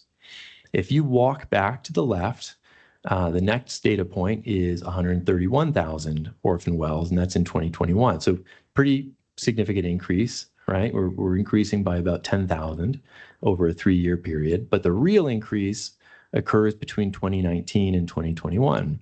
2019, we have a count of 61,246 orphan wells. And by the time you get to 2021, only 2 years later, you're all the way up at 131,000 plus. Question is, why do we see this steep increase? Again, this is the amount of documented orphan wells. There is a pretty unfortunate data visualization cardinal sin here, which is not making the units of one of your axes consistent. I want you to look at the leftmost data point, the 49,743. Based on the number of years that elapsed between the 2019 number and the 2024 number, you might expect this leftmost value would be somewhere around 2010, and yet it's 1992. So the x-axis here is not uniform in terms of spacing. What this graph actually tells us, as opposed to a recent trend, and this is between 1992 and 2019, so almost a 30-year period, the number of documented orphan wells is relatively flat, fluctuating between 49,000 and 62,000. It's only in the last couple of years, especially between 2019 and 2021, that we've had this large increase in the number of documented wells. And I'm going to argue the most likely reason for this is it's policy induced. There are federal grants earmarked toward addressing orphan wells at this time. If we go back to the passage of the BIL, the Department of Interior has grants that they are going to award states based on need. And so there is an incentive at the state level to document as many orphan wells as possible at this time. And that could go a long way toward explaining why we see the recent trend. And to the extent that people have been citing this trend as an indication of some future continuation of this trend, I would hesitate somewhat. I would argue that because this is likely policy induced, there isn't as much reason to expect that this trend is going to continue. Madam Hearing Officer, that concludes Dr. Arscott's direct and rebuttal testimony. We're right at 5 o'clock. I would anticipate he's got about 15 minutes of sir rebuttal.